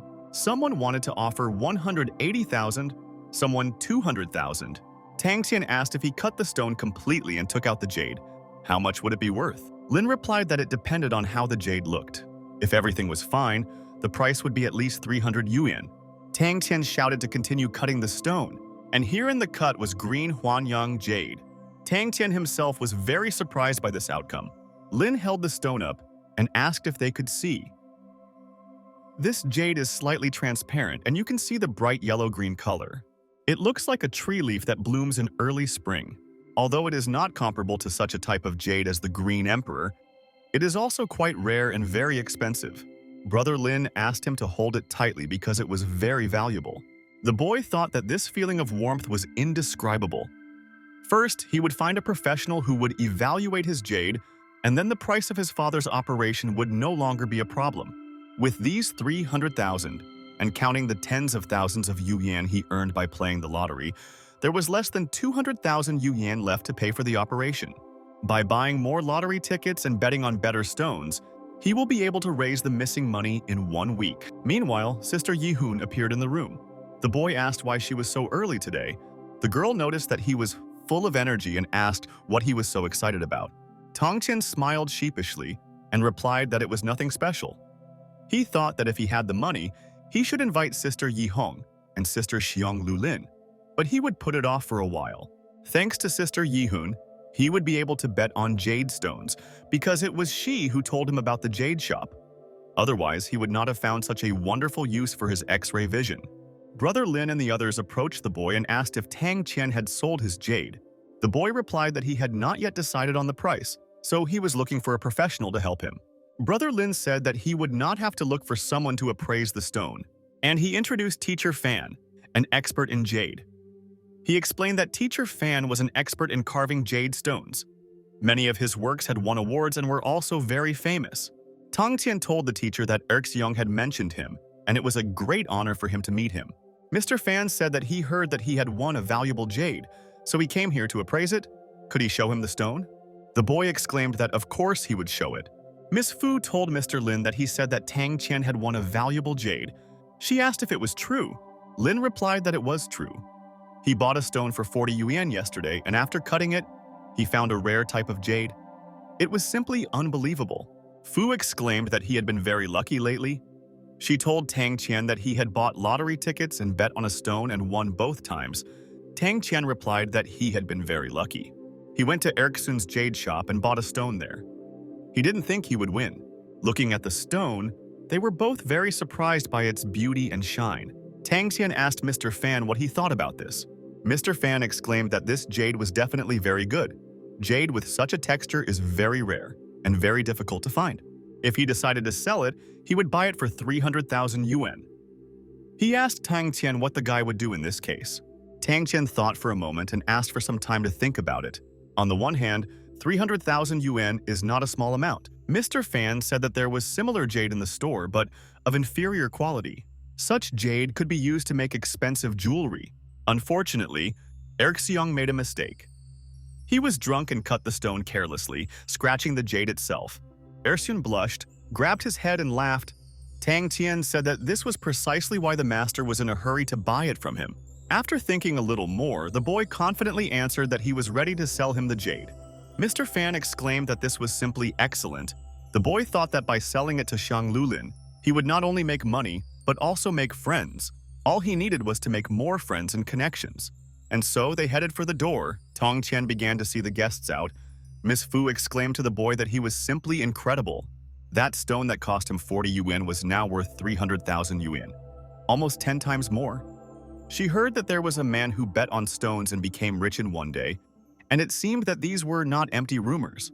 The boy, holding his head in his hand, replied that he was just lucky, and I thought to myself that this was all thanks to X-ray vision. And so he headed towards the hospital. Tang Qian told his father and daughter-in-law that he had arrived. The daughter-in-law asked why he was there. Was he really on a break?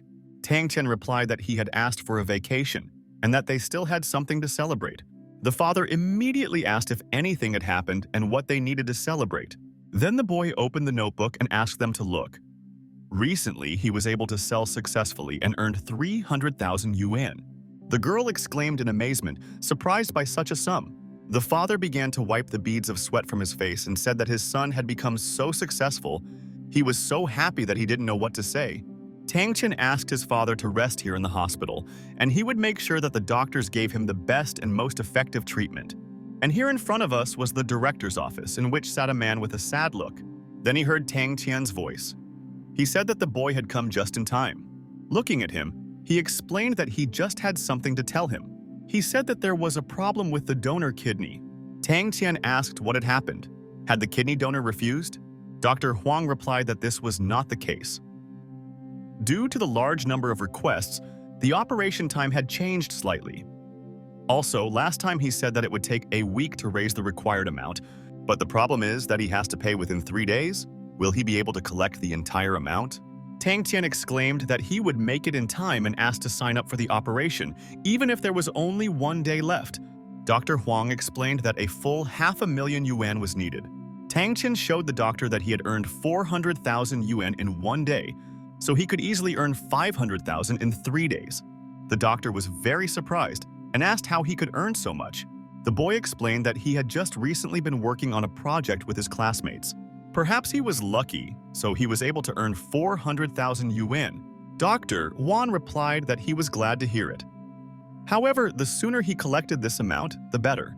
Tang Qian said that he would try to do it as quickly as possible, and so the boy walked down the street thinking what to do next. There are no big wins at the nearest lottery shops. It looks like if he wants to raise money faster, he'll have to start making money through betting again. He walked up to the store. Brother Lin and Uncle Hai were already waiting for him there. Tang Qian walked closer to them and asked what happened. Uncle Hai thanked the boy for being such an incredible doctor and being able to immediately identify the disease.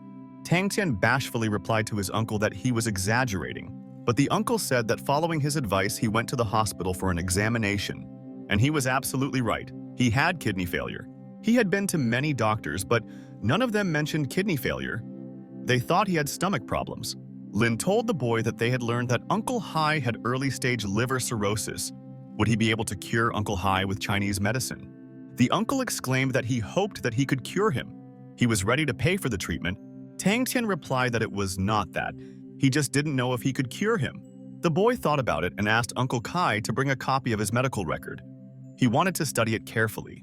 Tang Tian smiled and told Uncle Hai and Brother Lin that they would see each other later.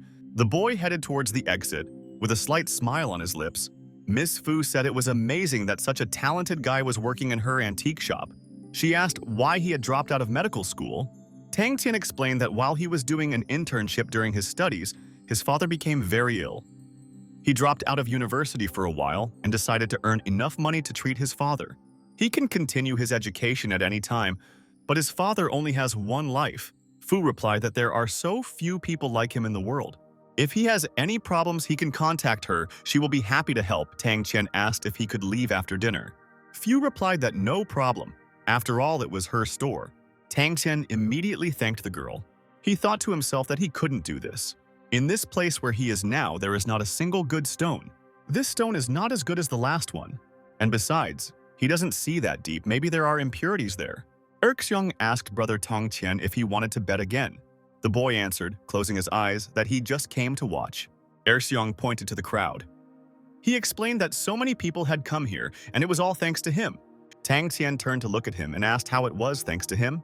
The guy explained that because he had the ice jade, it became the news of the day. Now he is a legend. People around were talking about how this is the same guy, pointing at him. Tang Tian said that it was a coincidence, since he picked up the stone at random. He asked Erickson if there were other jade stone shops on this street. Erseong replied that there was, below the flower and bird market.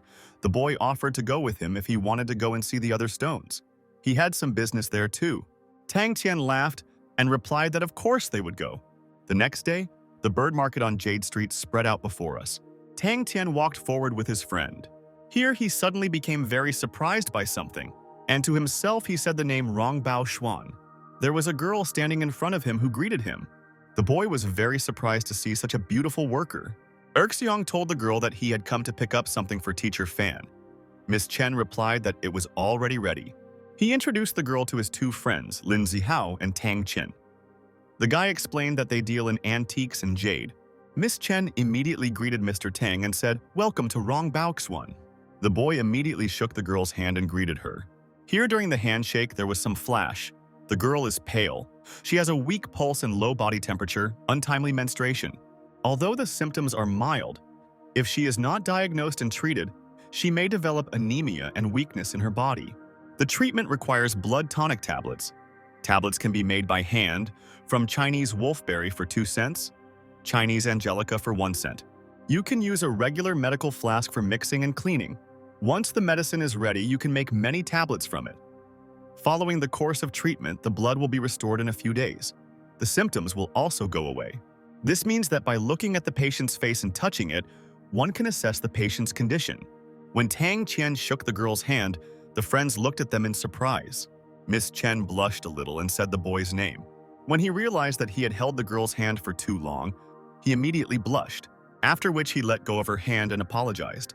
Miss Chen closed her eyes, became a little embarrassed, and replied that everything was fine. The girl walked to the table and greeted Mr. Lin. She asked him to come in too. Erseong told Brother Tang that he looked very embarrassed. Lin said that he understood what was happening. The boy exclaimed that it was not what he thought and asked him not to laugh. Erseong said that it was actually normal. On this street, Miss Chen had a reputation as an emerald girl. She is the only daughter of the Jade King Chen Owen. She is very modest and does not like publicity, otherwise she would be famous by now. Meanwhile, they sat down at the table together. They were brought menus, for which the guys thanked the waitress. At this time, Tang Tian was watching the girl from the side. He noticed that the atmosphere here was very cozy, and there was a pleasant aroma. This girl was really very beautiful, but he began to stop himself, considering it wrong. After all, he was not here to look at a beautiful girl. He was here for the jade stones. The boy asked Erseong if there were any jade stones in this shop. Erseong replied that there were none, and that this shop mainly sold only jade. However, Miss Chen also puts on stones. He met her a couple of times in Pingzhou. She often visits jade stone shops and has bet on the stones many times. Tang Tian was very surprised. Miss Chen exclaimed that she had been waiting for them for a long time. All the jade that Mr. Fan ordered was here. Erseong immediately thanked the girl. They all turned their heads in her direction. Chen told Tang Tian that she heard that he bet on ice jade. Is it really that good? Erseong replied that he had not reached the level of ice jade. He belonged to the wax ice seed jade species. Chen said that Mr. Lin had good eyesight and asked him to help her with the stone. Lin asked if she had also bought jade stones. The girl replied that she had bought a bunch of stones, but many of them were plain. Only one good one was left, but it was only a half-rate stone, and now she was confused. She doesn't know whether she should continue cutting the stone or sell it as a stone at half the rate. Tang Tian decided that there were stones here and he could test his X-ray vision on it. When the stone was brought, it looked good from the outside. Erseong exclaimed that this stone looked amazing. She had a fairly large jade stone, and it was also crystal clear. It was obviously the best jade. This stone is very good now that you can see the cut. The jade on the other side of the stone may be of better quality. Miss Chen said that she had recently lost a lot of money and was now confused. She had a friend who was willing to buy it, but she would like to ask them to appraise it. Is there a chance that if she continues to cut the price of jade will go up? Tang Tian asked to look at this stone. When he approached the stone, he began to look intently. He looked around as carefully as possible, as if he had noticed something there, after which the boy smiled, apparently realizing that she had made the right choice. Tang Tian asked Miss Chen to turn over the stone. The girl immediately agreed and helped the boy. When she turned the stone over, the looks of those around her immediately changed. Erseong exclaimed that the stone shell was so exquisite, there was definitely good quality jade in it. Chen replied that it was worth 120,000, but she bought it for 80,000. Erseong asked how much her friend wanted to buy it for. The girl replied that it would cost 300,000. She asked what they thought about it.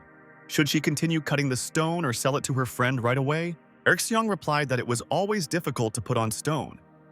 No one could guarantee that the next cut would be successful. He asked what Brother Lin thought about it.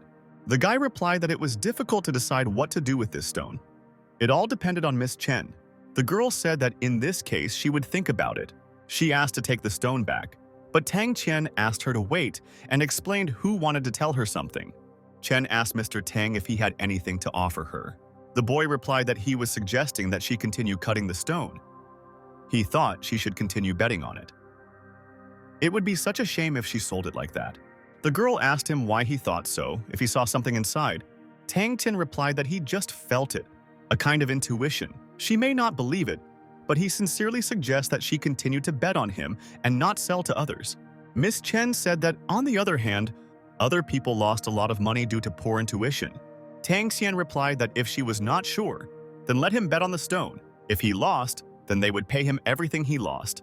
But if he won, then they would split the winnings, and thus she would be in a win-win situation. The guy started telling him that it was no joke. 300,000 yuan. Erseong exclaimed that although he had earned it last time, there might not be such an opportunity in the future. Miss Chen thanked the boy and said that she couldn't let him take such a risk. She had to bet on her own. And then a man appeared at the door with several other people behind him. He turned to the girl and asked if she had cut the stone. Miss Chen turned to Uncle Hong. The man noticed that the boys were there too. He explained that Jen had promised him the day before yesterday that if she didn't cut the stone within 3 days, she would sell it to him. Would she keep her promise? Tang Chen thought that he was her friend who wanted to buy this stone for 300,000. Jen told her uncle that she had decided to cut the stone, so she would not sell it. He asked how she could do such a thing. Hadn't she promised him? He said that she had broken her promise. The girl said that she had not broken it. 3 days had not yet passed. He had come too early. The uncle replied that since there was less than a day left, she would either cut it right in front of him or sell it to him. Jen agreed and asked to take the stone to the stone cutting team. The girl turned to Mr. Tan and asked him whether he thought it was worth cutting him. Uncle Hong asked if this was her new friend in the jade stone business. Jen replied that he was her friend and that he came with Mr. Xiong. The girl introduced Uncle Hong to Mr. Teng. She explained that he was a boss in the jade stone industry and also owned a large collection of jade in Jianzhou. The boy immediately greeted Mr. Hong. The uncle asked if she had decided to continue betting on the stone because Tong Chen had told her to. The girl explained that the boy had suggested cutting the stone, saying that the stone had a good chance. The uncle replied that she could trust her friend, but he had met so many young men who were wrong. He often bet on stones, but usually he lost more than he won. The girl asked Mr. Tan how she should best start cutting. She would like to hear his opinion. Tang Chen replied that he would suggest that she grind the surface of the stone. Would she be able to grind it without cutting it? Lin wondered how a newbie could advise Miss Chen with such confidence. The guy who was cutting the stone called out to Miss Chen and exclaimed that it seemed like there was something green there. The girl asked to wash it with water. The boys immediately obeyed. Someone exclaimed that it was jadeite. Everyone had amazed looks and open mouths. This is whole jadeite. One of the men, who was an expert, asked permission to check, after which he said that it was a fine specimen and quite rare. Erseong told Brother Lin that the stone was so bright green. Lin replied that it seemed so transparent that once Miss Chen wiped it, the bid quickly went up. Erseong said that it was quite unexpected that Brother Tang had such a keen eye, and that something like this did not pass him by. Tang Chen thought that he had seen it with his own eyes. It would be strange if there was no jadeite in it. Chen exclaimed that they had achieved such a wonderful outcome only thanks to Mr. Tang's guidance and advice. The girl thanked him and said that his eyesight was something. She walked up to the boy and shook his hand. Tang Tian asked her not to thank him. The boys said they had underestimated him. He was certainly optimistic about the stone, but he lacked confidence, but his analysis was pretty accurate. There aren't many young people with his vision. Chen said that she also did not see it. She thought that he was not a newbie at all, but almost a master with an unusual vision, and it was amazing. Tang Chen replied that he was just a newbie. In fact, it was Erxiong and brother Lin who brought him into this industry. Erxiong wondered whether Tang Chen was really a newbie or a seasoned veteran in this matter. Lin was also surprised. Why was he so accurate, as if he had prophetic power? Miss Chen introduced herself to the boy. She explained that her friends and relatives called her Xiaomeng. He could call her that too if he wanted. The boy exclaimed that he was honored to be Miss Chen's friend. And so the boys headed for the exit. Erxiong asked brother Tang if he knew from the beginning that this stone would pay off. Tang Tian replied that he didn't know and it was just a coincidence. He just thought it would be good. It was just luck. Erxiong asked if it could be a coincidence and just luck. He doubts that as a beginner or anyone else, finding 2 stones in a row by luck alone. The boy replied that he really just came into this industry. He had never even touched aventurine. Let them ask Sister Yihun about that. Lin told Erxiong that Tang Qian would not lie to them. They could not claim that his character and luck were any different from theirs. Erxiong exclaimed that he was quite strange. It was good that he had joined this industry at the right time after all. Tang Qian told Erxiong that he said there was a jewelry store on Jade Street and asked where it was. Erxiong promised to show it to him right away. He is lucky today and can't miss it. Maybe he will find another 1 or 2 good stones. The guy explained that there were a lot of stones in this shop, but almost all of them had already been snapped up. Tang Qian felt that there were no good samples to bet on. Lin asked to take him to the next store when they were done. There were a lot of things to grab. Tang Qian thought about it. It was time to put in a couple of aventurines to start. He needed to learn a few things from Lin Zihao and the other experts. He couldn't remain a newbie forever. And then a multitude of bright gold coins began to sparkle in front of him. Tang Qian looked closely at the coins, but could not see the part underneath the layer of coins. He looked at this mountain carefully and thought. He silently asked Kangxi Tongbao if it was valuable. Taking the phone in his hands, he decided to check. After which I found out that it only cost 20 yuan. And I decided to look at the others. Lin said there was nothing particularly good here. Tang Tian felt that it was a little different and decided to buy it. Lin told the boy that they were leaving. But he suddenly exclaimed that he had found what he was looking for, and he asked how much they would sell these ancient coins for. The man replied that they were all made of thick bronze and in good condition. The price for a set was high. If he really wanted them, he could sell them for 800 yuan each. Erxiong exclaimed that their price was too high, or they thought they were so green and didn't realize it. These ancient coins were probably bought somewhere cheaper on an antique street. This estimate is really unjustified. They are deceiving them. But the man replied that there are many places to evaluate antique coins. Lin exclaimed that the copper rust that covered the coins was very strong. However, he could not see what kind of copper was inside. He had never seen anyone asking so much for such coins. Tang Tian said that 800 was too much and asked if they could lower the price. The man replied that at least 200 no less. Tang Tian said that he was buying them. When they left, Lin asked the boy why he had bought these copper coins. He could have bought hundreds of these cheap coins for 200 yuan, especially since they had no time to persuade him. Tang Tian replied that it didn't matter. Besides, if they were bad, he would only be throwing away 200 yuan. And so the boy approached the wash basin once again. He picked up the coin and began to clean it with toothpaste. He approached Sister Yihun and said that she had good eyesight, so he asked her to identify one coin for him. When the girl began to examine the coin, she exclaimed that it was Kangxi Tongbao, and she asked the boy where he got it. Tang Tian said that this antique coin could be worth 100,000 is. His eyes immediately lit up. After all, this was another chance to earn money. This way he could pay for his medical expenses. Yihun explained that given the layer and shape, it should be hers, but there are many types of Kangxi Tongbao. Due to different production processes and their existence in the world, prices vary. The boy asked, "What about this particular coin?" The girl explained that it was a double currency. It was a little bigger than the Xiaoping currency, and the model was relatively rare. He'd better send it to some auction company. They usually have experts who can help him identify it. They'll tell him the estimated value and arrange an auction. Tang Tian asked how long it would take. The girl replied that from preparation to the official auction, there are certain processes that take 2 to 3 months. which is about a quarter of a year. The boy exclaimed that it was not suitable, too slow, and asked if there were other places besides the auction house where they could determine the value. Yihoon replied that he was helping Uncle Hai with his illness. Why not ask him to value this coin? Tang Tian agreed with the girl and said that he would indeed ask him, after which he was already at Uncle Kai's. When the man took the coin in his hands, his eyes widened. He exclaimed that this was Shu Tianqi. Tang Tian asked what it was. Hai explained that Shu Shuohui, the leader of the Red Scarf Army, created these coins after establishing political power. However, in hard times they were not worth much, and now they are considered one of the 50 treasures. Considering the size of this coin, it is very rare. So he congratulates the boy for such a good find. This ancient coin is part of a collection of ancient coins. Many collectors would like to buy it.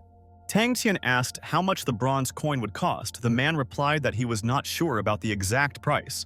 Well, if he hands it over to an auction company, the starting price will be 30,000. The maximum price can be at least 100,000.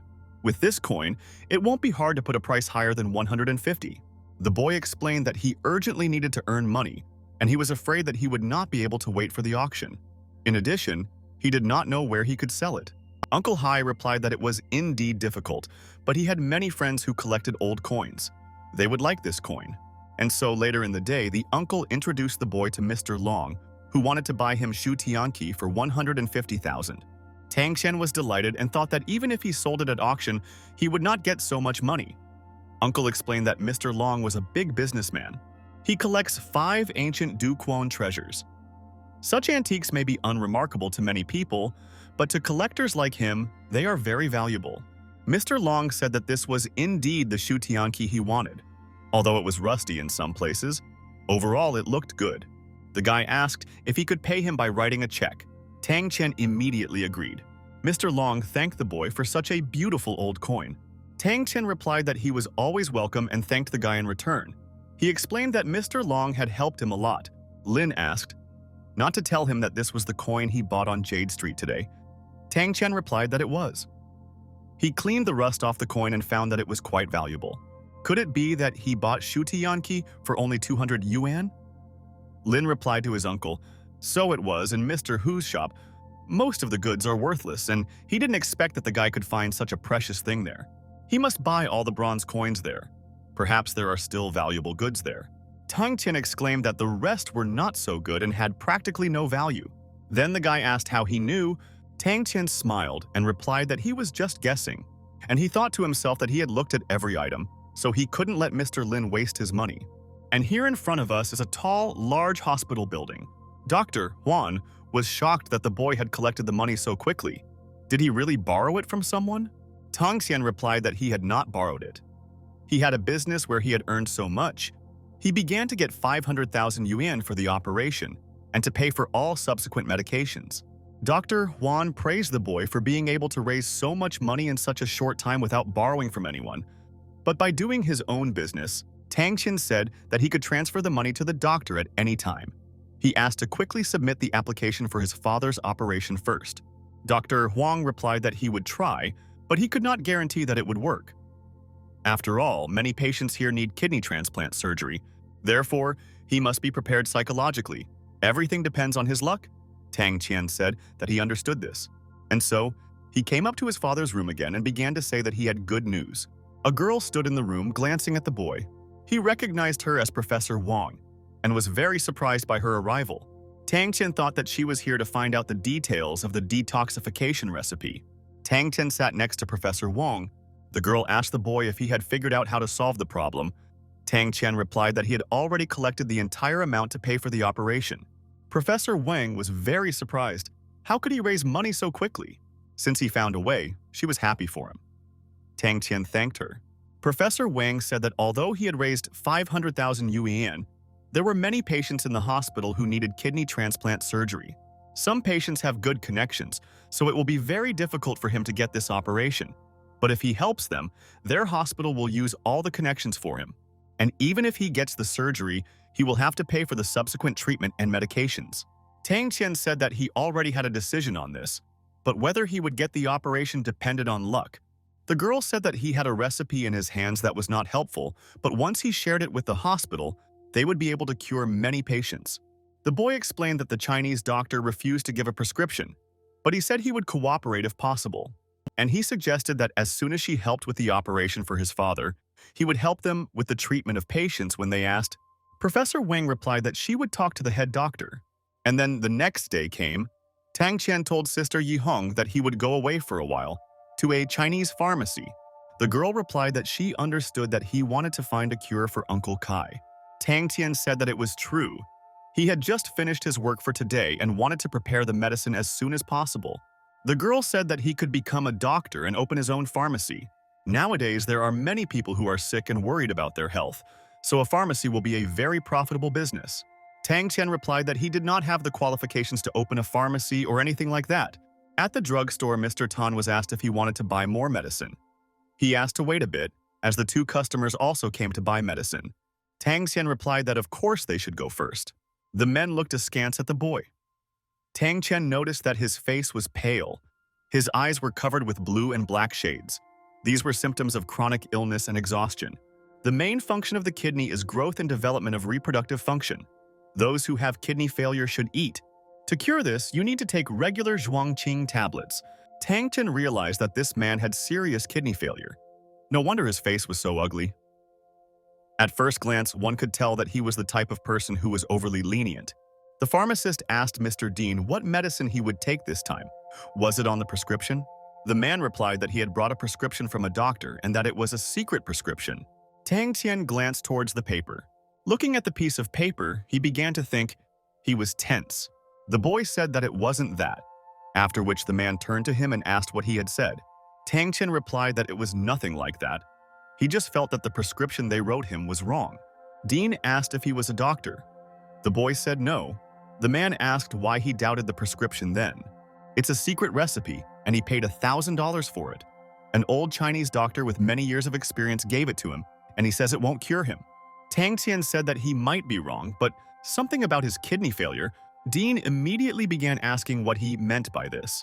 When the pharmacist took the paper, he said that the guy was right and this prescription was wrong. It would only cure the mildest form of kidney disease, and it would be quite difficult to collect the medicines according to this prescription. The man replied to Dr. Pan that perhaps he did not know, but the doctor who gave him this prescription had a lot of experience. Then Pan asked if he remembered the mass poisoning that happened a couple of days ago. Pan replied that he had information from one source. They were cured by a mysterious old Chinese doctor, and the secret recipe was written for him by this same doctor. Pan explained that he should think twice before doing anything. Even if there was such an incredible doctor, perhaps the one who gave him this prescription was not him. It could be an imposter. This year, an imposter doctor killed someone. Dean asked the doctor to just bring him the medicine. The man immediately rushed to get some medicine. Tang Qian thought that this fat man definitely knew about what happened that day. It seemed like someone had leaked a secret. This was his first pill that he had prepared himself. Tang Qian hoped that it would be successful. Now you need to mix boiled honey and medical powder in a certain ratio. If you add it in the wrong ratio, the tablet will not work. And then you need to prepare the dough, cut it symmetrically into strips with a knife.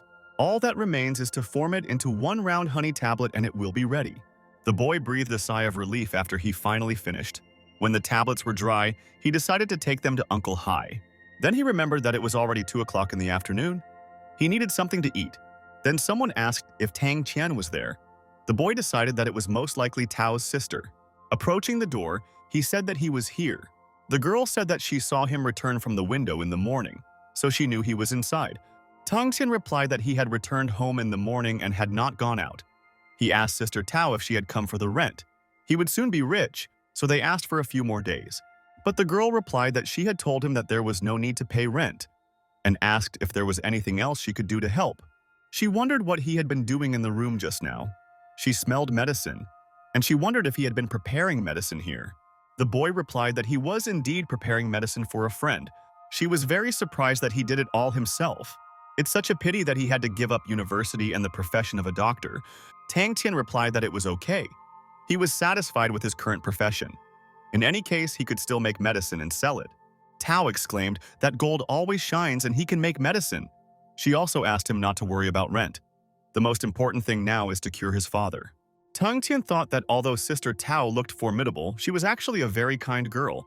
The boy thought that she was also quite beautiful. Then he heard the girl's cry and ran towards her. He asked if she was okay. The girl explained that she had slipped and fallen. The boy asked if she was okay. Tao explained that she had lower back pain and hoped she had not broken her leg or shoulder. Tang Tian picked up the girl. She was breathing heavily. Tang Tian blushed as he looked towards the girl's cleavage.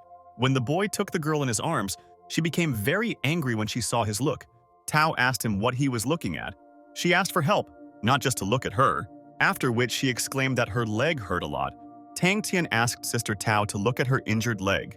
He said that it shouldn't be a problem and asked her to take her home and help her later, when they had thoroughly examined her leg. If she wants, he can take her to the hospital, the girl moaned in pain. He asked her to forget about it and suggested that it would be better to carry her on his back. When he carried the girl away, she apologized for disturbing him. The boy felt that she was very close to him. He shouldn't think about such things. What's important now is to check Sister Tao's wound. He asked her if there was anyone at home. The girl replied that there was no one at home, and that she had the key in her back pocket. Tang Tian said that he didn't hear where the key was. The girl said again that it was in her back pocket. The boy began to feel the key, inadvertently touching her hips. Tao exclaimed that he was touching in the wrong place and asked him to look a little higher and to the left. Finally, the boy took it. He wanted to clarify, but he had no intention of using it. Finally, the boy brought the girl over and asked permission to check her leg. The girl has a bruised leg. Swelling has appeared. Fortunately, she does not have a fracture. He can apply ointment for ordinary bruises. Those who often get injured usually use patches often. Skin patches are the creation of Li, one of the 8 immortals. He should just apply the ointment to the affected part of the body, and it will reduce the swelling and pain. Tang Tian told Tao that everything is fine. Fortunately, the wound is not that serious. He asked Sister Tao if he could examine her lower back. The girl was very embarrassed, but agreed. He asked her not to be embarrassed. If her lower back was fine, she wouldn't have to worry. Otherwise, she will have to go to the hospital as soon as possible. The girl agreed and immediately began to undress. When she took off her shirt, Tang Tian explained that it was just a small bruise. Tao asked him to bring her safflower oil and apply it to the wound. She explained that it was very helpful. Besides safflower oil, he also needed a bandage and rhubarb. Tang Tian decided that he had to go to the Chinese pharmacy again. And here in front of him again was that doctor. He asked if he needed any medication. As the boy took the medicine, he thought that although his eyes had helped him with the recipe, none of the auxiliary ingredients had been mentioned, and the exact steps of purification had not been explained. He had to figure it out himself. He wondered if he could bandage the wound himself, and decided to try to make a regular dressing. It will help for a while. He needs to heat up safflower oil on high heat. Once the oil is heated, pour the powder into a saucepan and mix it with the oil. Then pour out the excess oil, leaving it in the medical mixture with impurities. He has to filter the medicinal mixture, but since it is his first time and he was unable to control the temperature, he will leave the medicinal mixture with impurities so that it does not lose its medicinal properties. It's good that everything is ready for the dressing. He hopes that it will help, as the recipe said. It should heal Sister Tao's wound. The boy approached the door and began knocking. Suddenly, some guy opened the door. He asked if the boy was looking for someone. Tang Tian replied that he was looking for Sister Tao and asked if she was at home. He heard the girl's voice asking if Tang Tian had arrived. The boy replied that it was him and asked if she was okay. The girl asked how she could be okay after falling down the stairs. It looks like she'll have to go to the hospital. The guy who was near the girl asked if she still had doubts. Her wound was quite serious. If they did not treat the bruise and swelling in time, it would be more difficult to treat the wound. Tao introduced her friend Jiang Tao to Tang Tian. He is a physician at the Central Hospital who specializes in surgery, after which the girl introduced the boy to Tang Tian and explained that he was a wonderful son and doctor. He came to Lanzhou with his father to cure his illness. Jiang Tao asked the boy not to put it off, but to just go with him to the hospital. Tang Tian asked his sister to wait and explained that he had brought medicine for her. It would reduce the inflammation and swelling. He was sure that it would heal her wound. The girl asked what medicine he had brought. Had he just made it for her? Tang Tian replied that he made it specifically for her and that this medicine would help remove bruises and other injuries. The girl exclaimed that she really wanted to try the medicine that he had prepared for her. The boy wanted to bring the bottle to her, but the girl's friend immediately grabbed his hand and asked what he was doing and what kind of medicine he was giving her. Tang Tian explained that this was a painkiller ointment made according to a Chinese recipe for treating swelling and bruises. It would help heal Sister Tao's wound. Zhang Tao said, "It looks like feces and smells disgusting. Isn't it a skin patch?" Tang Tian replied that he had indeed guessed correctly. It was a type of skin patch. Zhang Tao was surprised that the guy admitted that it was a skin patch, but still wanted to use it on Tao. Traditional Chinese medicine has long been erased from history. Those who continue to use their medicine are deceiving themselves and others. Tang Tian replied that if he thought Chinese medicine was useless, he didn't want to listen to him. He was a doctor, so he was biased. More than 5,000 years ago, people used Chinese medicine. If he thinks it's useless, then he doesn't understand it at all. Mass poisoning a couple of days ago, how was he able to cure those patients? Zhang Tao was surprised and asked how he knew about this. Then the boy answered the question with a question and asked if he meant how he knew what was going on inside the hospital. And he explained only that this news had been around for a long time, had spread, but he was not the only one who knew about it. The boy asked Sister Tao to apply the medicine. Although this ointment is a little different, it should heal her wound. Sister Tao agreed and asked him to help apply ointment to the wound. Tang Tian opened the bottle and immediately agreed to help the girl. He carefully applied ointment to the wound and applied a bandage. The girl thanked her friend for his help. She said that she felt better after using this ointment. Tang Tian was pleased and replied that it was good. He explained that there was still half left and said that he would leave it there so that it wouldn't break again tomorrow. Tang Tian said that he was leaving. It was the girl who called out to him and asked him to wait. She noticed that he was busy and prepared this ointment anyway. She should pay for it. The boy said that it was not necessary. She had already helped him with the rent. Tao replied that if the ointment really helped and healed her wounds, then he could not pay the next month's rent. Tang Tian thought that 1 month's rent was 1,000 yuan, so this ointment was equivalent to 1,000 yuan. He wanted to argue with her, but the girl asked him not to worry. After all, it was worth it. The boy immediately thanked Tao's sister. And so Uncle Hai met Tang Tian and asked if the boy had prepared medicine for him. Tang Tian immediately took something out of his bag and replied that he had prepared it. Lin was surprised and asked if he made these pills himself. "They are black, and why do they look like animal droppings?" The boy replied that they didn't look very good because they were covered with a special film. But just because they looked strange didn't mean they wouldn't help. Lin agreed with him. Uncle said that he was confident in the medicine that Tang Tian brought. The boy asked his uncle to take 1 pill twice a day and check his condition every week. The man asked how much he should pay for these pills. Tang Tian replied to Uncle Hai that he would not take money from him and would be glad if they helped him. The boy began to swipe his card across the terminal. He only has 500,000 yuan left for the kidney transplant, so he's broke again. Tang Tian thought it was worth it and went about his business. When he returned back to his uncle and Lin, the boy was very happy that he had come. He asked to follow him, as he really needed his help. He is truly a genius doctor. Uncle Hai could not cure his illness for decades. His medicine significantly improved his condition. Tang Tian told brother Lin that he flattered him. How could he be a genius doctor? He was glad that the medicine worked. Lin said that he wanted to ask him to cure his grandfather. His grandfather has been sick for a year. They have visited doctors so many times, but to no avail. Their family is so worried about him. Finally met him, the genius doctor. Can he go with him to the house and cure his grandfather?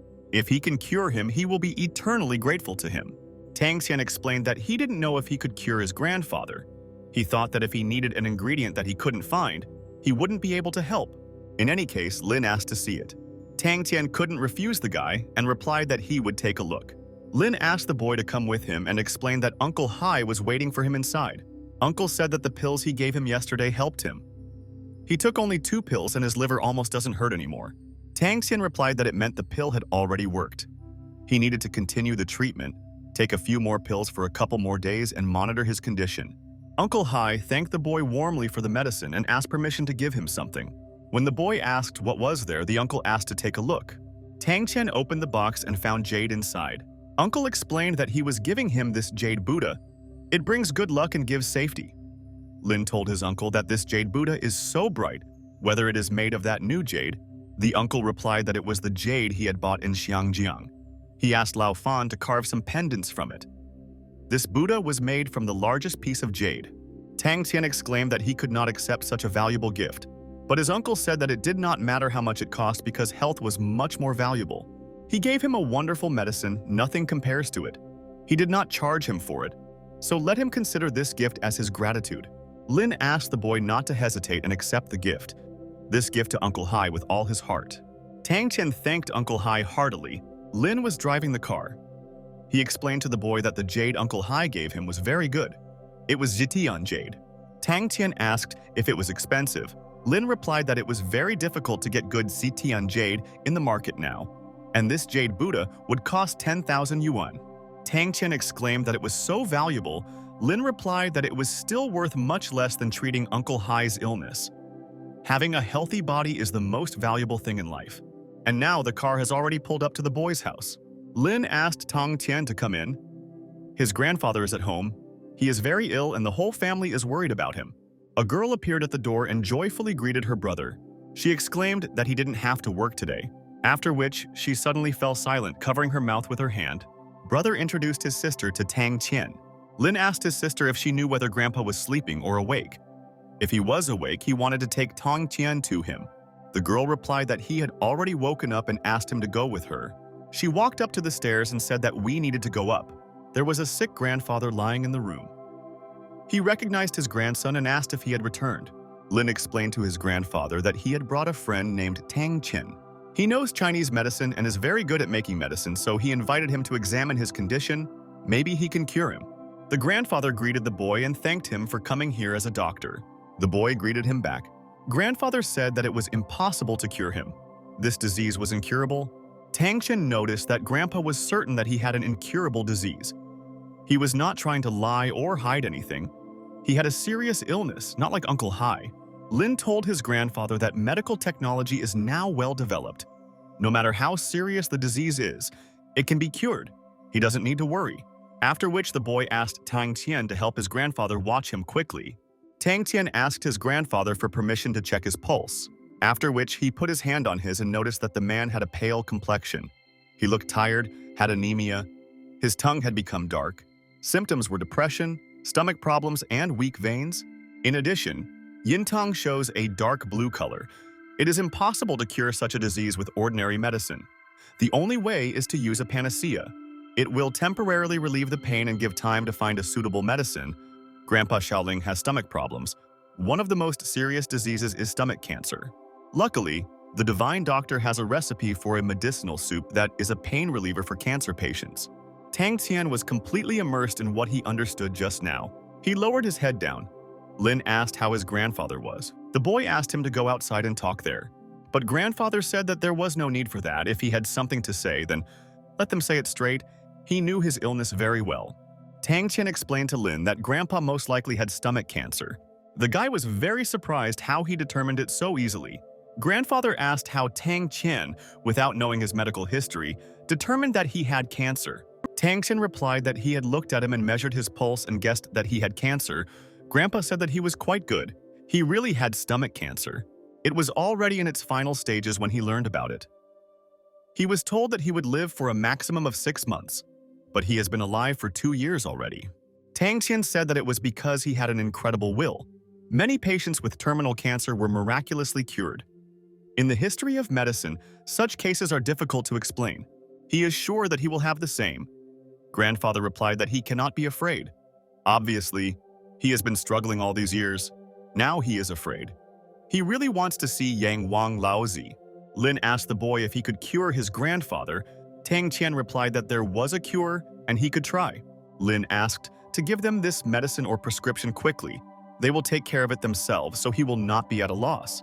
Tang Qian replied that making medicine was much more difficult. He would boil it and bring it to them when it was ready. Although he did not know whether it would help, he would do his best to make it happen. Lin exclaimed that this was just great and thanked the boy. He said that since that's what he wants, he'll leave it to him. And now Tang Qian was already at the pharmacy. He asked for some ingredients. After that, being at home, I thought that this time it would be enough to make a medicinal decoction. It is better than pills. When the boy made the medicine, he took a breath and he sighed with relief when the medicine was ready. The medicine must be given before dark. After all, a person's life depends on it, and it cannot be postponed. The boy ran towards the house. Unexpectedly, he met some guys on the way. He asked what they were doing there. The guys said he owed them money and it was time to pay. He was here to remind him and ask if he was ready to pay. Tang Qian replied that he didn't owe anything. It was Lei who had to pay him for the medicine. Then one of the guys hit him and exclaimed that it looked like the guy didn't really want to live. They explained that they knew that he had recently placed a bet on an emerald stone. This stone was worth at least 300,000. The guy explained that Lei said he could pay with that jade stone. Tang Qian exclaimed that he could only dream about it. Then the opponent was indignant, but he just said that, or he didn't understand who it was. The guys suggested that it would be better to beat him up. They threw the boy to the ground and decided to see how strong his bones were. They began to snatch the bag from his hands and asked what was inside. Tang Qian began to shout and beg them not to touch him. The guy replied that he thought there was something interesting there, but it was just vessels with a medicinal decoction. He doesn't know what kind of medicine it is, and that's bad luck. The evil guy lifted the vessel up and smashed it on the asphalt with all his might. Tang Qian was just disappointed. The guy said that this was the last warning. If he doesn't repay Lei Ji's debt, next time, what falls to the ground won't be this vessel. The boy was very upset. He turned around and walked away with his head down. When he returned, Lin asked if he had brought the medicine. Tang Qian began to explain that he had prepared it and was already carrying it here, but he didn't expect this to happen. When he told Lin, he was furious and asked where they were now. He said who would find them immediately. How dare that idiot Lei Biao attack him? Uncle confirmed that Ryu Skan's son is indeed a hooligan. He always relies on his family's wealth and influence. But this time he attacked his friend who was like a brother to him, and Lin exclaimed that he would not tolerate such a thing. Uncle asked him to cool down. He should not go to Ru Swan. Tang Qian said that Uncle Hai was right. If he rushed to look for him, he might not be able to deal with them. After all, this was their territory. But Lin didn't want to leave things as they were and let them beat him. Tang Qian said that Lei Ji wanted his jade. He suggested that they pretend to pay off the debt and they would come to pick it up. As soon as they arrived, he would appear with his fury and deal with them. Lin replied that they would do so. And now it's already evening, namely 7 o'clock. Someone knocked on the door and said that he had decided to give him the jade. Lei said that it seemed that he had realized the situation he was in and that was good. Tang Qian lowered his head and asked the boys to sit down. When the boys sat down at the table, he put the jade on the table. Lei stood up from the table and slammed his hand on the surface. He exclaimed that the guy was trying to trick him.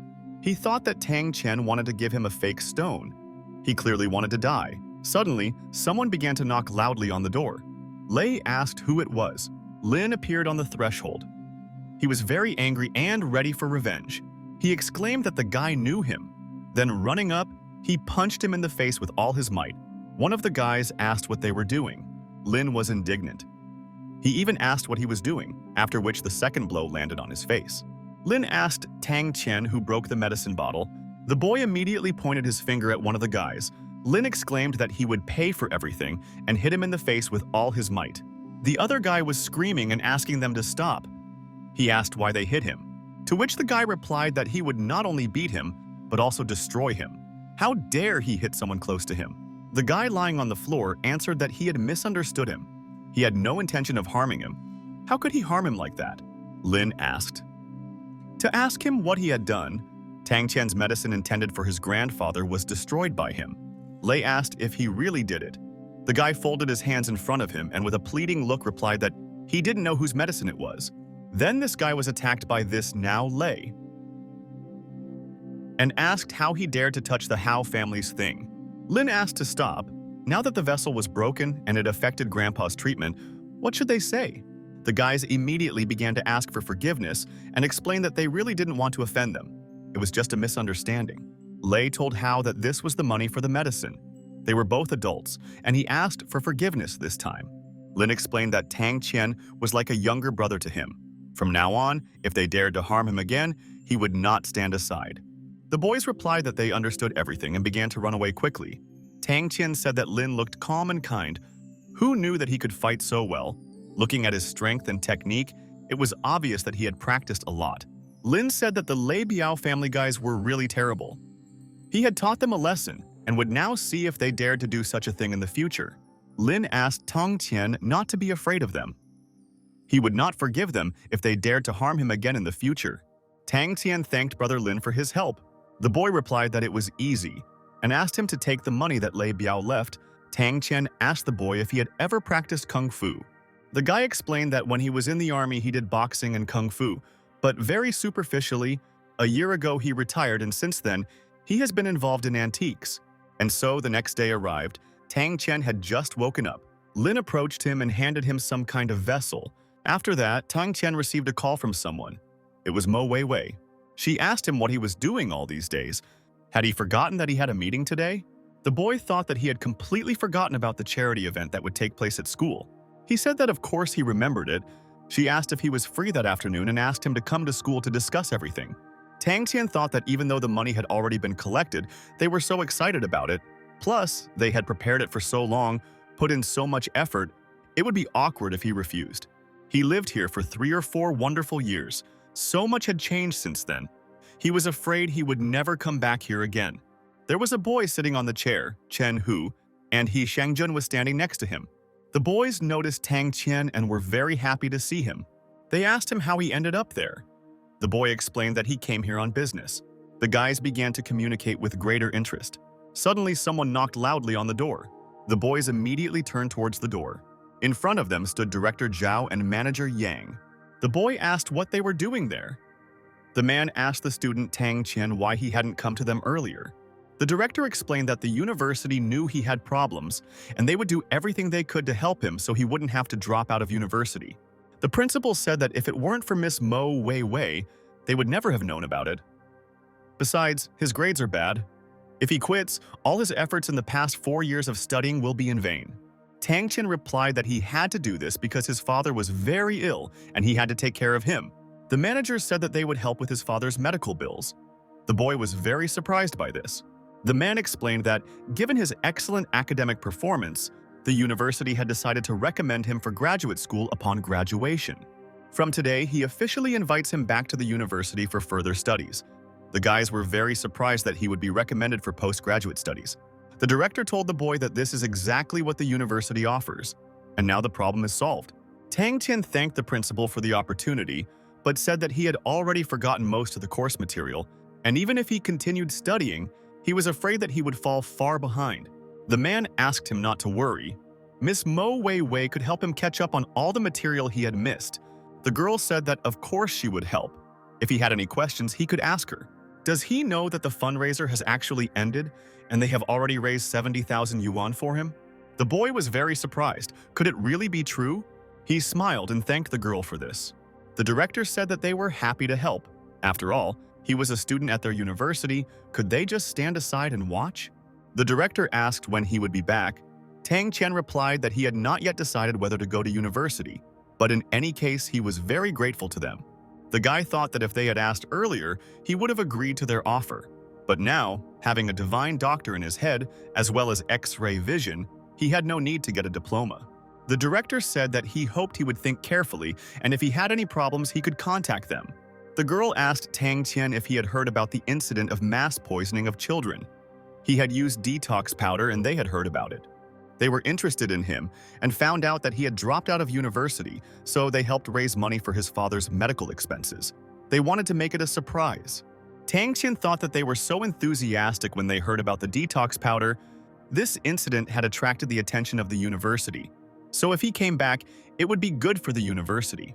Weiwei said that there were only the 2 of them here, and now he could tell who the old divine doctor was who had the recipe for that detox medicine. Tang Qian apologized and replied that he had promised that Chinese medicine doctor that he would never reveal his identity. The girl lowered her head and said that she would not insist on it.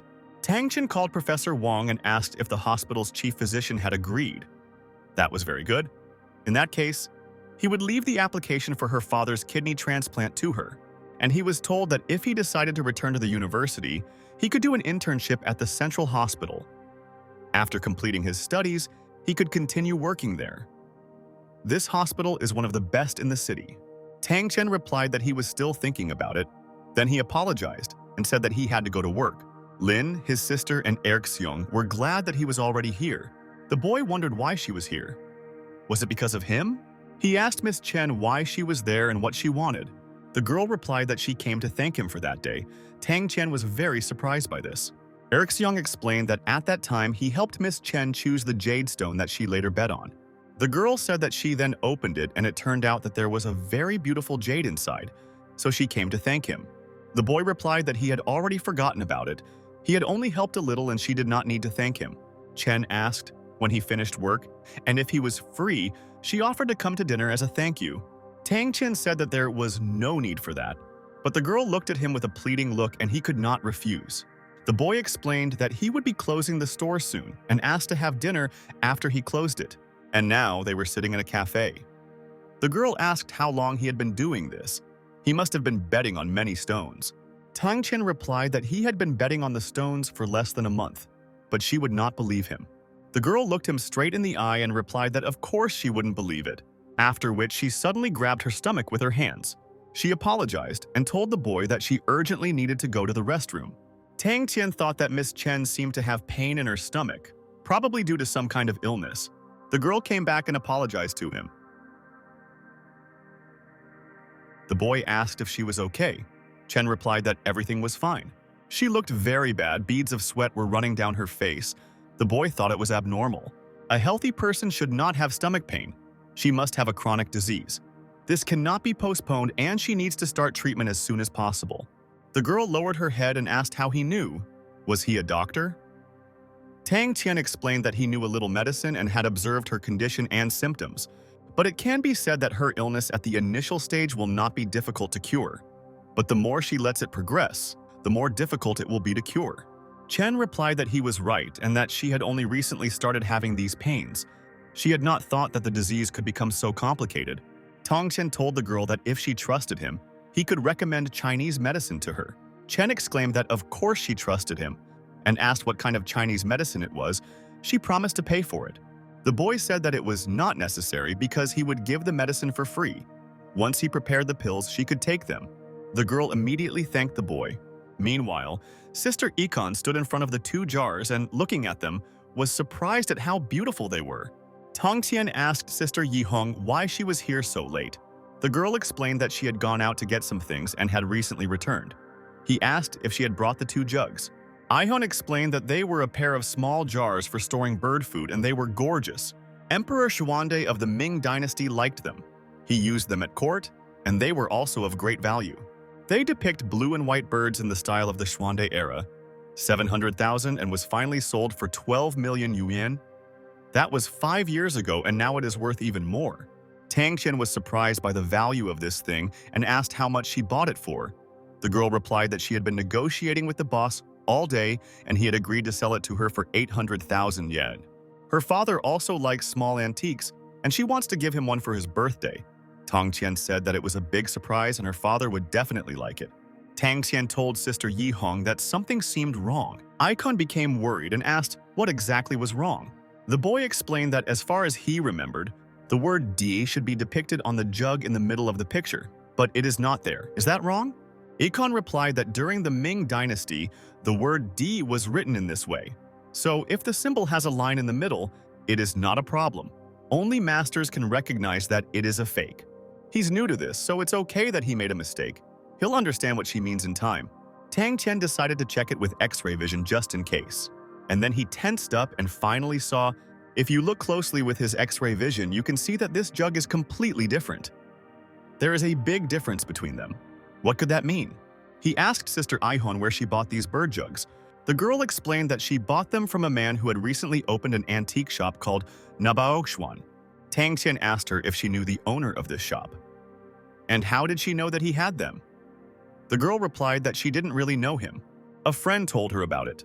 Supposedly, the store owner had a pair of blue and white jugs for storing bird food. She went to look at them straight away, then asked if he could sell them to her and they negotiated the price for a long time. Does he think there's something wrong with them? The boy replied that he was not sure, but thought she had better take them to an expert for a detailed examination. It is better to examine that particular jug especially carefully. And so the next day came, Uncle Hai began to examine the jug, after which he exclaimed that this vessel is of good quality and everything is fine with it. It looks like the work of Xuande time. Ihon said that he heard Uncle Hai say that they were okay. Does he still have doubts? Tang Qian asked Uncle Hai to take another look at him. After the uncle looked, he said that it was strange. The girl asked the uncle again what was wrong. The man replied that this jug was definitely different. It had a slightly different color in the light, but otherwise it was no different from its mate. Lin asked to take a look too, after which he said that Uncle Hai was right. This vessel was not as bright as the previous one, and it looked like it was not a pair of the first vessel. The girl exclaimed in bewilderment, "How is this even possible?" The uncle explained that he had a friend who collected such small antiques and suggested asking him to come and help. Ikon immediately agreed and asked to call an expert to check it. And now the man was already examining this jug. He said that this bird feed storage vessel was made in the middle of the Qin dynasty, but it was made in an ordinary kiln. Ihan was very worried and surprised. And the man said that although one of them is a fake, the other one is really good. He collects such porcelain antiques, and if she wants to sell it, he will buy it. The girl lowered her head and replied that she was not selling it. The man said that in this case he would not insist. Ihan got upset and said that it was all because of her greed. Lin asked if it was a fake. Nowadays, it is quite easy to sell a set of items, and later it turns out to be a fake. He asked how she knew about this antique. The girl explained that someone said that Mr. Zhou, the owner of the shop, had a pair of blue and white jugs from the Xuande period. First, he showed one jug, then they agreed on a price, and in the evening he brought another one. Nowadays, blue and white porcelain from the Xuande period is very popular. A pair of such jars cost at least 1,000,000 yuan, but he said he would sell it for 800 yuan. Lin exclaimed that she shouldn't have bought it from the Naba Oxiyang store. Doesn't she know what people say about the Zhou family, about the father and his son? Father and son, both are liars. They use any trick to deceive, and they are both very clever. Tong Tian asked, "The Zhou family, father and son, could it be that son, who was called Zhou Xiaobin?" Lin replied that yes, it was him. That time, he lost to him. He told her that she should be careful because he would want revenge. Tong Tian thought that they had deceived Sister Yihong. Could it be because of him? Could it be that Zhou Xiaobin wanted to take revenge on him in this way? Ikon realized that they were scammers. She explained that he was kind and did not seem like a bad person.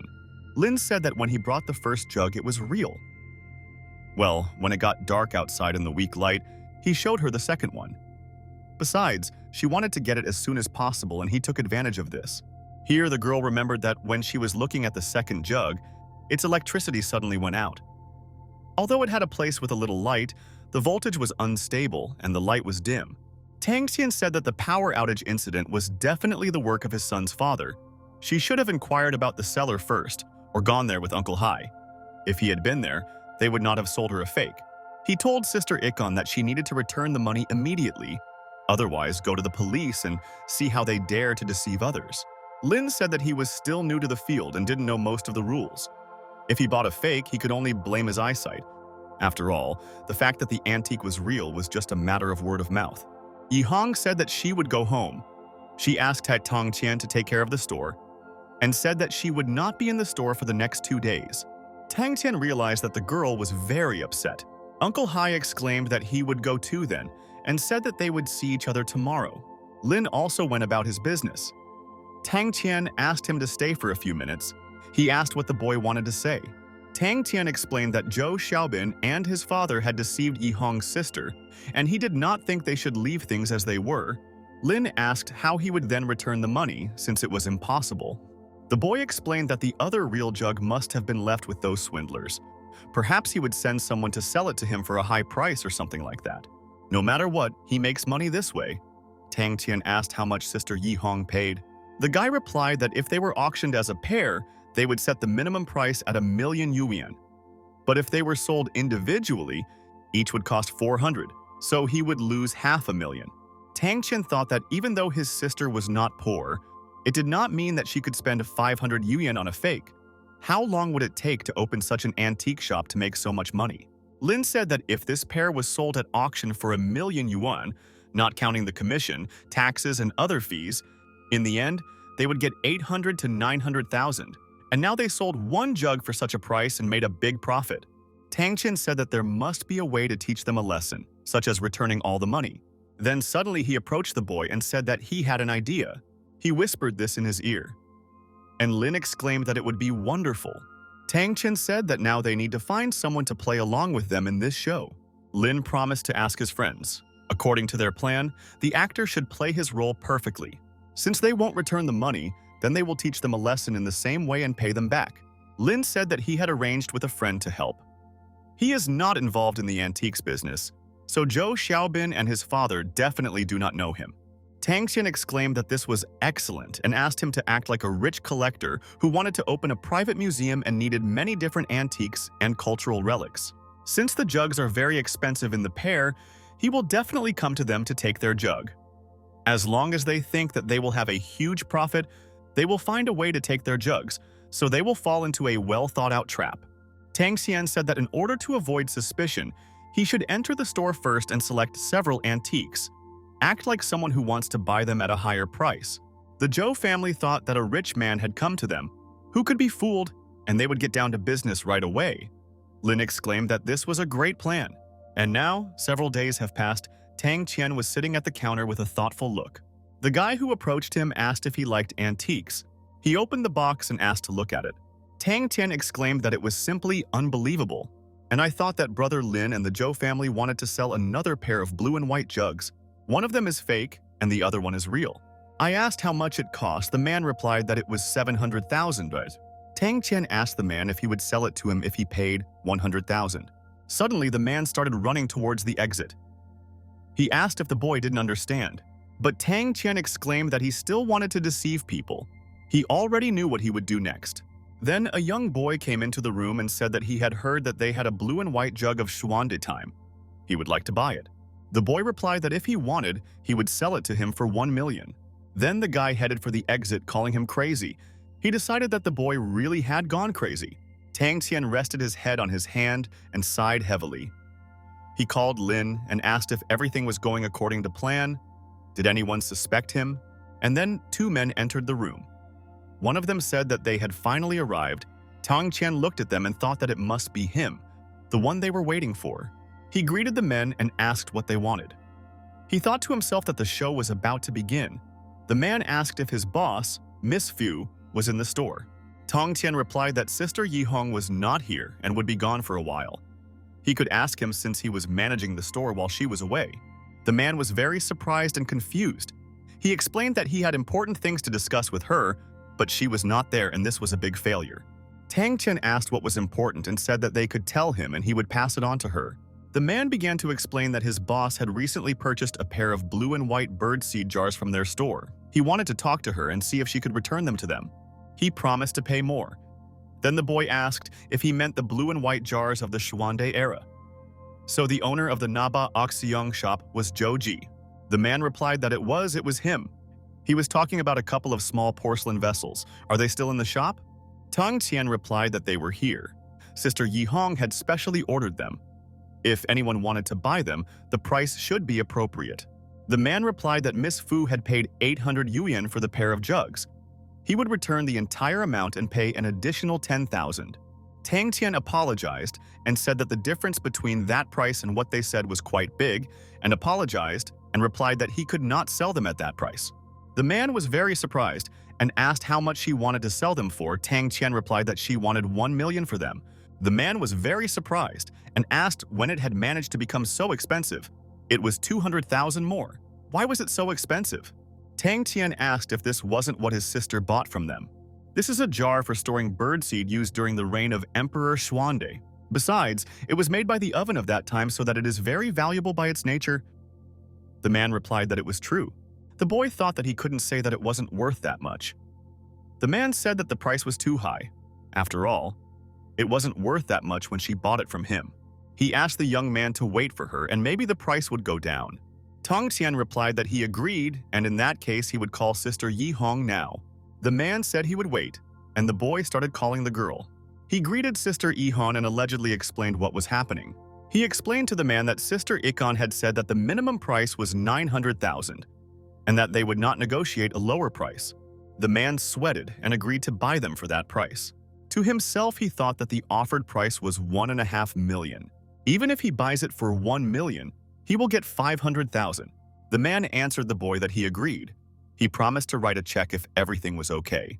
When the boy started to leave, he was asked to wait a little. Tang Qian realized that the matter was already done. The man thought that this was the real jug and the other was a fake that he had put in. He promised to write the boy a check, but Tang Qian asked him to wait a little. To be on the safe side, he asked me to go straight to the bank to complete the payment. The man laughed, deciding that the boy still didn't believe him. He agreed to do it anywhere. Tang Qian thought to himself that he really couldn't let this happen. He thought they wouldn't find a place. The boy was holding a box of vessels in his hands. The man exclaimed that the payment was already completed, and now he could give them to him. Tang Qian smiled and began to hand the box to the man. The man took the box and asked to look at them again. Tang Qian was a little scared. After all, if he looked, he would know everything. The boy immediately grabbed the phone. The man's phone rang in his pocket and he paused. He answered the phone and said he would be there soon. The man asked to wait for him, after which he told the boy that he would go first and thanked him. Tang Qian asked Lin how everything went by calling him. The guy replied that everything went like clockwork. As soon as Joe arrived, their people pointed out the fake and not only refused to buy it, but also scolded him.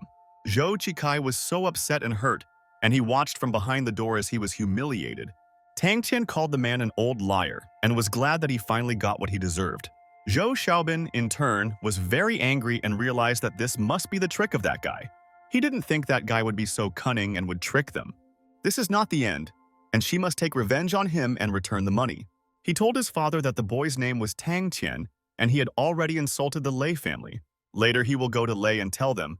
They will find out if he can deal with Tang Qian. The man agreed and said that they would not let him get away with it. The guy rushed to look for his brother Lei as quickly as possible. When he found him, he asked if he was in a hurry to go somewhere. He began to explain that something very serious had happened. Tang Qian sold counterfeit goods and tricked them, then lied and took 1 million yuan. Doesn't he owe him money? Now he has a reason to return that money. Lei asked if he really sold a fake product, lied to him and took 1 million. The guy replied that of course it was true. Would he lie to him? Lei, after these words, slapped him in the face and exclaimed that he had deceived him last time. It was he who said that if he had jade of better quality, he misinformed him and he offended Lin.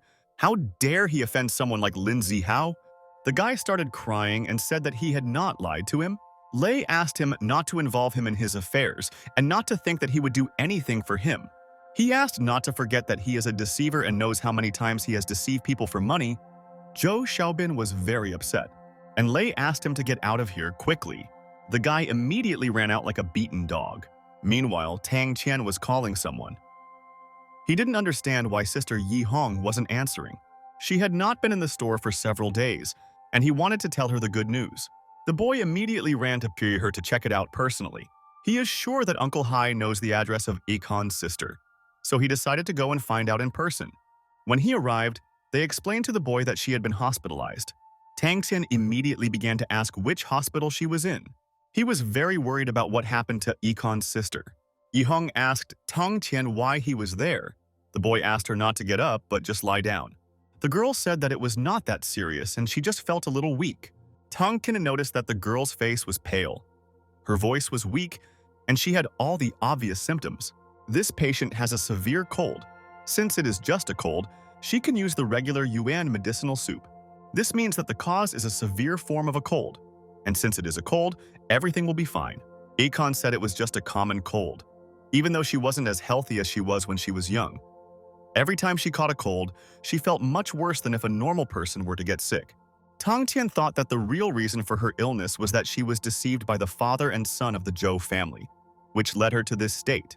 The boy asked his sister Ihon to look here. The girl was surprised and asked where he got this vessel from. Tang Qian explained that it was real. They returned the fake to Zhou Jikai, the old cheat. He paid them 900,000 for it. That money is now on this card. The girl was surprised that Mr. Zhou had returned the money. Tang Qian exclaimed that he was a terrible liar. How could he just give the money away? So he fell into their trap, which was set up by him and Lin Zihao. Icon said that he was incredible. Now that they guys helped her restore justice, she feels so happy and relaxed. But she can't accept this money. She already has a lot of money. After all, it is he who helped to return it. So she will be glad if he keeps it for himself. The boy replied that no, they took her money, so they are hers. Econ said that she could take the 800,000 that she had paid, and he would keep the rest of the money for himself. And about the vessel, she wouldn't ask for that. She doesn't like it when people cheat like that, so she can bring in this vessel. The boy didn't argue with her and agreed, after which he headed towards the store and saw Brother Lin. The guy was just looking for him. He was very happy to see Tang Qian. Lin explained that the medicine he gave his grandfather really helped. He was getting better and better. Someday he would invite him to dinner with them. Tang Qian was happy to help them. He said that Sister Yihon refused to accept the 100,000 and this vessel. He thinks that the most important work was done by Brother Lin, so he should take it. Lin replied that he helped his grandfather, and he is grateful that he helped him. How can he accept the money? He knows that his family is in a difficult situation, so they ask him to take it for himself. He asked the boy what he would do with the vessel. Tang Qian replied that he was thinking of selling it. Lin asked not to rush to sell it right away. He would contact him if he could find a good buyer, and he could sell it at a good price. Tang Qian thanked the boy and smiled back at him. And so the next day came. Ikon was in a good mood. She said she had been away for so many days, and she missed him so much. The shop had been closed for so long. Time to start working. Tang Qian asked if she was feeling better. The girl replied that after his visit she felt much better. Tang Qian asked the girl who this old gentleman was. She explained that this was Uncle Gao. He used to work in their antique shop. He had worked with her father for 30 years. Now she had invited him to their shop to help. Yi Hong said that Uncle Gao is an experienced appraiser of goods. He is especially good at appraising antiques. After which, she introduced her uncle to Tang Qian. She had already told her about him. He was a rising star in this business. The uncle replied that it was good. The boy was young and promising. Tang Qian greeted him. Sister Yi Hong turned to the boy and said that she wanted to ask him something. Tang Qian asked what it was. The girl explained that he immediately saw that something was wrong with one of the vessels that day. She wondered how exactly he had figured it out in the first place. Tang Qian asked how this could be. He intuitively knew that something was wrong, so he offered to check it. How could he know for sure about this? He thought to himself that he could not tell her that he had X-ray vision and could see that the edges of the fake porcelain looked much newer. Ikon replied that she always felt like he was being very secretive. In fact, she thought he was no stranger to this, perhaps even an expert. Otherwise, he wouldn't have been able to win with that big stone. Tang Qian said that he was not hiding, and that was true. But last time he was just very lucky. He had no experience or special skills at all. Ikon replied that he was probably just very lucky. In their business, luck is very important. The girl explained that Uncle Gao was currently looking after the store. She asked if he would go with her to choose antiques in the evening. The boy immediately thought about it and asked where exactly they were going. And so the girl brought him to some new interesting place. She explained to the boy that Mr. Yu's boss, Bao Yanzhai, was one of those merchants who didn't have a specific store. He bought and sold antiques himself. When they approached the store, the girl asked Mr. Yu if he was home. They were immediately met by a man who greeted the girl and asked Miss Fu to come inside. She asked if the things he said on the phone were there. Mr. Yu replied that they were there and he was waiting for her to come. He invited her to look at them. Then the girl asked what was so good about them. They were just unprocessed factory goods that had no collectible value. The man laughed and replied that Miss Fu's eyesight was still as incredible as ever. Also, looking at these things, she understood everything. All the good goods were behind and he would show them to her right now. He suggested that we look at this first. Last time she said she wanted this kind of porcelain, but he worked so hard to get it. The girl exclaimed that it was porcelain in a pastel color, and at first glance it looked pretty good. Mr. Yu replied that of course this porcelain was made specifically to look the way she wanted. If it turns out to be a fake, he will immediately replace it. Akon said that the surface of the porcelain is quite thick, and the inner texture of the porcelain is also relatively old. Tang Qian thought that it looked good, at least it wasn't fake. Yi Hon said they were still good. During the Chinese Republic, it was like a real kiln of the former dynasty. Mr. Yu confirmed that this pastel porcelain was made during the Chinese Republic, but they belong to the folk kiln and therefore the collection value is quite high. She really liked this porcelain. Could she buy everything? Tang Qian thought that he didn't understand anything about such things. Mr. Yu told the girl that he called her today not just to recommend this porcelain, but also to show her another incredible product. Akon asked what kind of antique it was. The man asked her to just follow him. He explained that here was what he wanted to show her, and asked her to take a look. The girl put her hands to her face when she saw what the man showed her. It was porcelain with a blue and white pattern. Mr. Yu explained to the girl that this was genuine blue and white patterned porcelain made from a genuine Qianlong kiln from the Qin dynasty. Tang Qian was also very surprised. Mr. Yu apologized and said that he had to answer the phone, and in the meantime they could examine him. The man was glad that they were looking at him. He told teacher Zhou that she would not escape him this time. This porcelain is a copy of the famous Su Feng.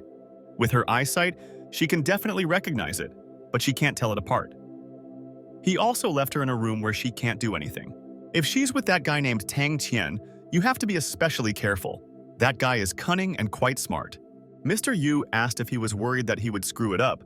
This guy is new, and he knows almost nothing and has no experience, so you just have to wait and they will get the money. The man asked not to forget that when everything was over, they would split the money in half. This was definitely okay, and brought him good news. Tang Qian thought that at first glance, this vessel was very elegant and majestic. Then suddenly the boy realized that on the outside everything was smooth and natural, but on the inside the surface was quite new. One-of-a-kind porcelain. Unlike that pair of vessels, where the fake was immediately visible, in this case they can't compare them. Yihong asked Tang Qian what he thought of this porcelain. Tang Qian was not sure. He said that the lighting here is not very good. He can't see clearly, but he doesn't think there's anything wrong with him. The girl said that this porcelain was really very good and she didn't see a problem. She had seen almost the same porcelain vessel sold for 3 million. Tang Qian replied that it was in a place where all the goods were genuine, but in their case it was hard to tell. Mr. Yu asked the girl if she was okay. Icon asked to move it. She can't see it well in this room. The man began to feel offended that Miss Fu did not believe him. After all, she sees porcelain, which only takes up both her and his time. In such a matter, many people know about this porcelain vessel. He recently called him and wanted to buy it at a very attractive price. But they are on good terms with her, so if they want to buy it immediately, he will sell it for only 1 million. Tang Qian told Mr. Yu to wait if he could. After all, it was a valuable antique. They should think carefully before giving an answer. Mr. Yu asked the boy to just listen to what he said. Is there any problem with this porcelain? He asked him not to talk nonsense and not to mislead others if he himself does not understand. The girl explained to the man that Tang Qian had not said this out of malice. She said that she would buy the porcelain set that he had shown earlier, and if possible, she would invite a friend to help her and take a look at the vessel. Mr. Yu exclaimed that it wouldn't do. That set of porcelain goes with this one and nothing else. Econ replied that he had just recently named the price of those porcelain vases, and now he says that they are not for sale. The man said that in that case either she buys them together or he will find another buyer. He does not think that he will not be able to find people who would like such a good thing as this porcelain. Tang Qian took the girl's hand and said that everything was very clear, either they buy it or not. He told Sister Yihong that it was better to leave and that they did not need such a thing. The man began to ask the girl not to leave. If she doesn't agree with something, they can discuss it all again. Ikon asked the boy to wait for her here, and she would listen to what he wanted to tell her. In any case, while she is here, she will not buy this porcelain vessel. Tang Qian agreed with her but asked her not to accept his proposal. Then suddenly his gaze changed and the boy froze in place. Tang Qian was thinking about something. He saw an object. It was as if something had changed in his head. He realized that there was a hidden treasure in it. Hidden porcelain and very beautiful. One of the guys asked the boy what he was doing. All the things in this house are antiques and should not be touched. Tang Qian replied that he was just watching. Miss Fu suddenly entered the room and told Tang Qian that they were leaving immediately. But the boy folded his arms across his chest and sighed. The girl asked what was wrong with the pot. Tang Qian explained that he wanted to buy this red pot. It is quite smooth and neat. This pot is also very beautiful. He liked it very much. Icon was surprised and replied that things like this can be bought anywhere. It is used to store cucumbers and sauerkraut. The boy explained that this one was different from the others that were selling. Besides, it was being sold here, so it could be an old antique. Mr. Yu remarked that he liked the pot. He explained that his grandmother used it to store cucumbers and sauerkraut. He could sell it at a discount for only 20,000. Miss Fu became indignant. After all, he himself said that this pot is for storing sauerkraut. It is not even an antique. Isn't it too expensive? The man replied that antiques are not just things with a price tag. What she buys in an antique store is what she wants. If she wants to buy, he can sell. Tang Qian told Mr. Yu that he would buy it for 20,000, but on one condition. The man became interested and asked at what time. The boy explained that he would buy this pot for 20,000, but then he would sell the set of porcelain that Sister Econ wanted. Icon asked the boy not to do this because it was not worth it, but he asked the girl to be silent. She calmed down a little. Tang Qian told the man that this was basically the same as buying that set with the increased price for 20,000, after which he told his sister Ihon that they were leaving. The man started running after the boy and asked him not to be angry, this is business after all. Then Tang Qian asked him if he agreed. Mr. Yu replied that he agreed and the boy could take the pot. Tang Qian glanced at him and smiled contentedly. and so the man handed him the promised pot. Miss Fu said that this shop finally had new products. Why did he want that pot so much? Was it just because of the conversation with Mr. Yu? That pot wasn't worth that much money at all. Even though she bought that porcelain set, she overpaid a lot. Tang Tian said that he really overpaid for its real value, but he just liked it. Meanwhile, Mr. Yu was talking to someone on the phone that it didn't work. Yi Hong said she would have to take another look at it. He was afraid that if she invited other people with her, he wouldn't be able to trick her. And he was right because a guy named Tang Chen intervened, and when Fu liked that porcelain vessel, the guy convinced her not to buy it and misled her. However, he can't believe that this guy is so kind and naive. He liked the pot for storing cucumbers and pickled cabbage and bought it for 20,000 yuan. It just went with the pastel china he'd given him. It had turned out to be a good deal in the end. He'd asked the guy to keep watching them, and if it didn't work, to think of another way.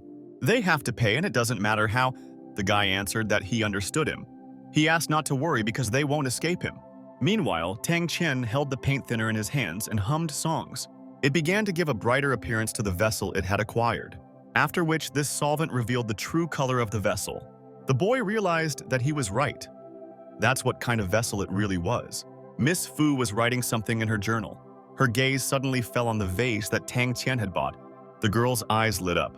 The boy asked Sister Ikon to evaluate it. What kind of porcelain was it and how much was it worth? Ikon replied that it was a porcelain tank. If it was genuine, it would fetch millions. It was simply priceless. Tang Tian asked what kind of porcelain tank this was. Ikon explained that it got its name from its round top, which resembles a helmet. It is a favorite antique among collectors. Tang Tian asked Sister Yi Hong how she liked this porcelain tank. Could it be genuine? The girl replied that she wasn't sure, but it certainly looked antique. Her family had once had a smaller porcelain tank that had sold for more than $1.5 million. The price of this antique will definitely be higher. Tang Chen was very surprised. This is such a huge amount of money. Sister Ihon asked him where he got it from. The boy laughed and asked if she really didn't know. He asked her to take a closer look. The girl asked how she could know this. She had never met him before. Then Tang Tian explained that this was the painted pot he had bought back then. Yi Hong was very surprised, and she exclaimed that it was really amazing. How could he know if he really had incredible eyes? Tang Tian asked Sister Yi Hong if she still thought that he shouldn't have bought it for 20,000 yuan. The girl replied that of course not, and in this case he would definitely help out more. She suggested hurrying up and taking it to Uncle Kai, and so the girl explained to her uncle that it was a porcelain tank with a Jichin design and bright colors in an exquisite style. Uncle said that it must have been made in a kiln of that time. Lin exclaimed that it was incredibly beautiful, and he explained that in their days, such antiques are rare. Such amazing works can only be found in a national museum. Uncle said that based on the shape of this porcelain tank, it can be said that it is a work of art from the Qinglong period, made in the middle of the Qing dynasty. It's so rare. The man asked Tang Tian how he got it. Then Ikon approached her uncle and said that she would tell him about it herself. And so the girl began to tell how it all happened. Lin was very surprised that it only cost 20,000. It was simply unbelievable. He called the boy a legend of all legends in the history of antiques. The boy replied that it was just blind luck. Mr. Zhou must be laughing. Who would be stupid enough to spend that much money on a pot to store sauerkraut in? A man entered the room and exclaimed that it was a white and blue porcelain tank. He asked Uncle Hai if he was selling it. Lin replied that it was Tang Tian's antique, and he brought it. The man asked Uncle Hai if the antique was genuine. Uncle said yes, and he checked it. It was made in a kiln of that time. Then the man handed the boy his business card. He explained that he was the manager of an ancient art auction company. His name was Chen Haifeng. His porcelain is a very valuable thing. If he entrusts it to their auction, it will be very popular. And he asked if he was interested in it. Tang Tian apologized to Mr. Chen and replied that he had not thought about it yet. Chen asked him to think about it. He and his uncle can be sure that he will not let them lose money. He will attract as many people as possible to this product and set an excellent price. Tang Tian agreed and smiled slightly. The girl asked the boy if he was really going to sell this porcelain. It was made in the Xianlin time furnace. It is very rare. Tang Tian replied that he definitely wanted to sell it. Yi Hong said that she knew that his family needed money urgently. If he sells it at auction, he may sell it at a high price, but it will take a long time to collect the money from the auction. In addition, he will have to pay large taxes and commissions. Tang Tian said that he had also thought about it. Econ asked. Not to worry, Uncle Kai has many friends in this business. He will help him find a buyer. The price will not be low and there will be no commission. A girl entered the room with a man. She asked if he was Mr. Tan. The boy glanced at her and replied that it was him. The girl greeted them and said that her name was Jiang Xiuan and that they were employees of an ancient art auction company. And she was very happy to meet. They immediately shook hands. The girl introduced her colleague Zhao Xiang. She told Mr. Tan that she probably already knew why they had come. The boy replied that they were there because of the porcelain tank. He apologized and said that he had decided not to sell it at auction. Then Jiang asked him not to doubt the auction. He could be sure that they could help negotiate. Their goal was simple. They wanted to sell the porcelain to the highest price. Zhao Shang explained that once they trusted their company, they could rest easy. Their company is one of the 3 largest art auction companies in Guangzhou. It is quite famous and has never had any problems.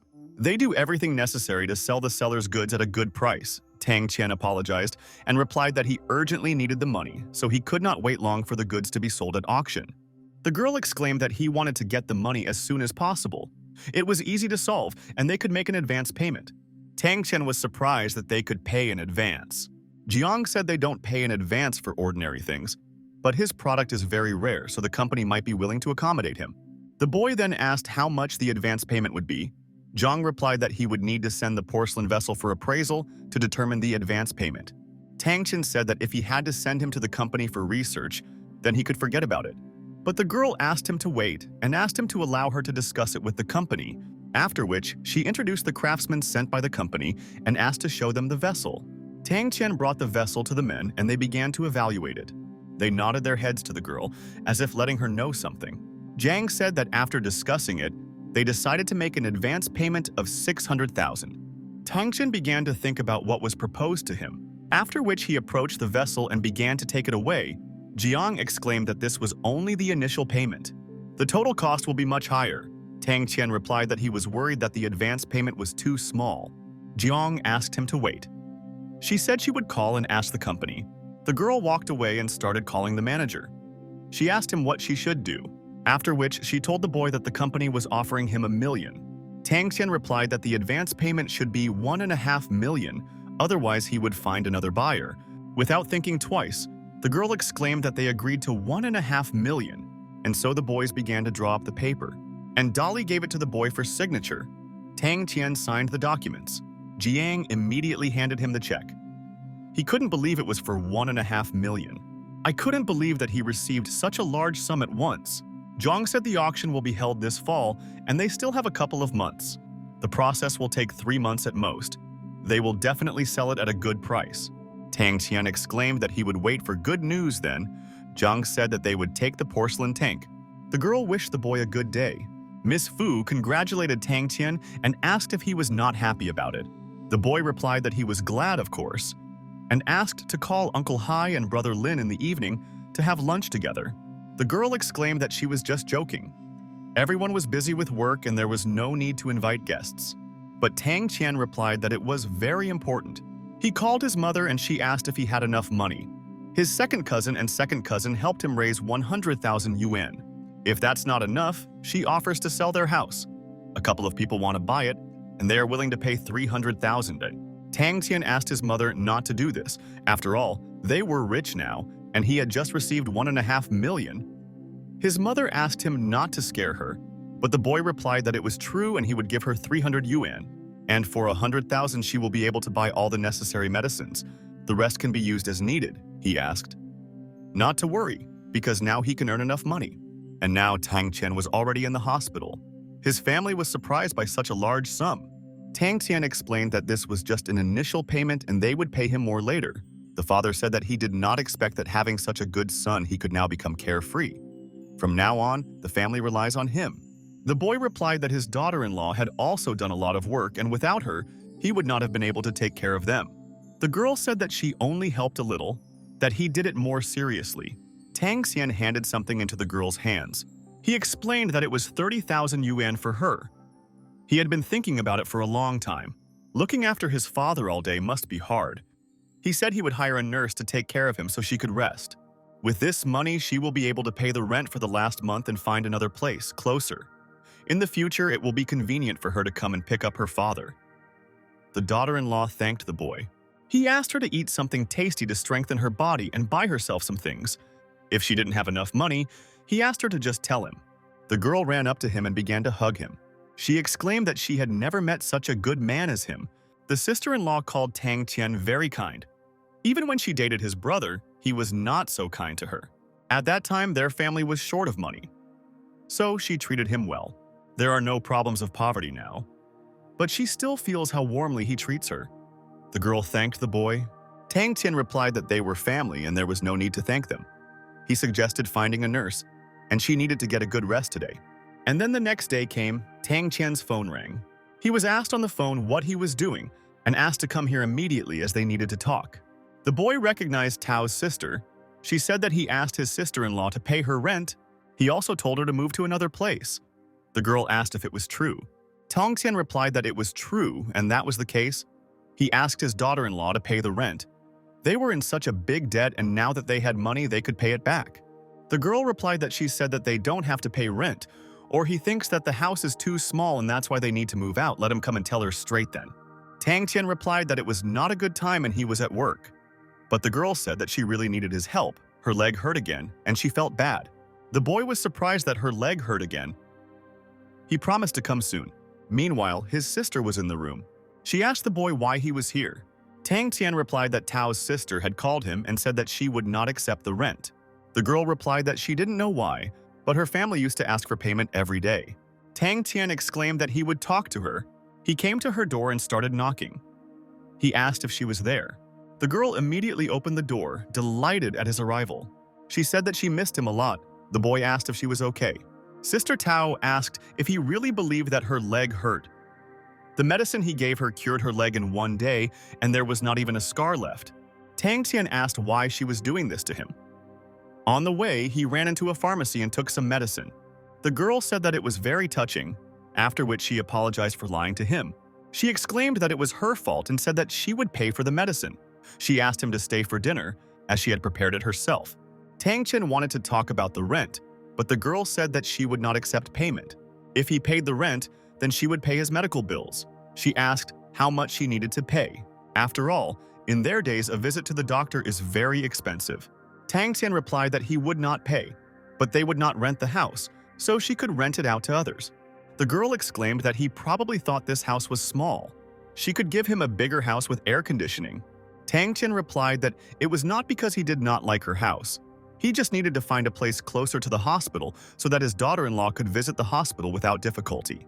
Tao said that in that case she would not force him, but he had to promise that he would not forget her and that they would keep in touch. The girl asked him if he agreed. The boy promised her this. Tang Tian called Dr. Wang and asked if there was any good news about the operation application. The doctor replied that he understood how worried he was about his father, but he had already told him that there were a lot of people wanting such an operation, so the application was not accepted. The boy became worried and asked what he meant when he said that the application was not accepted. The doctor explained that the results had come in.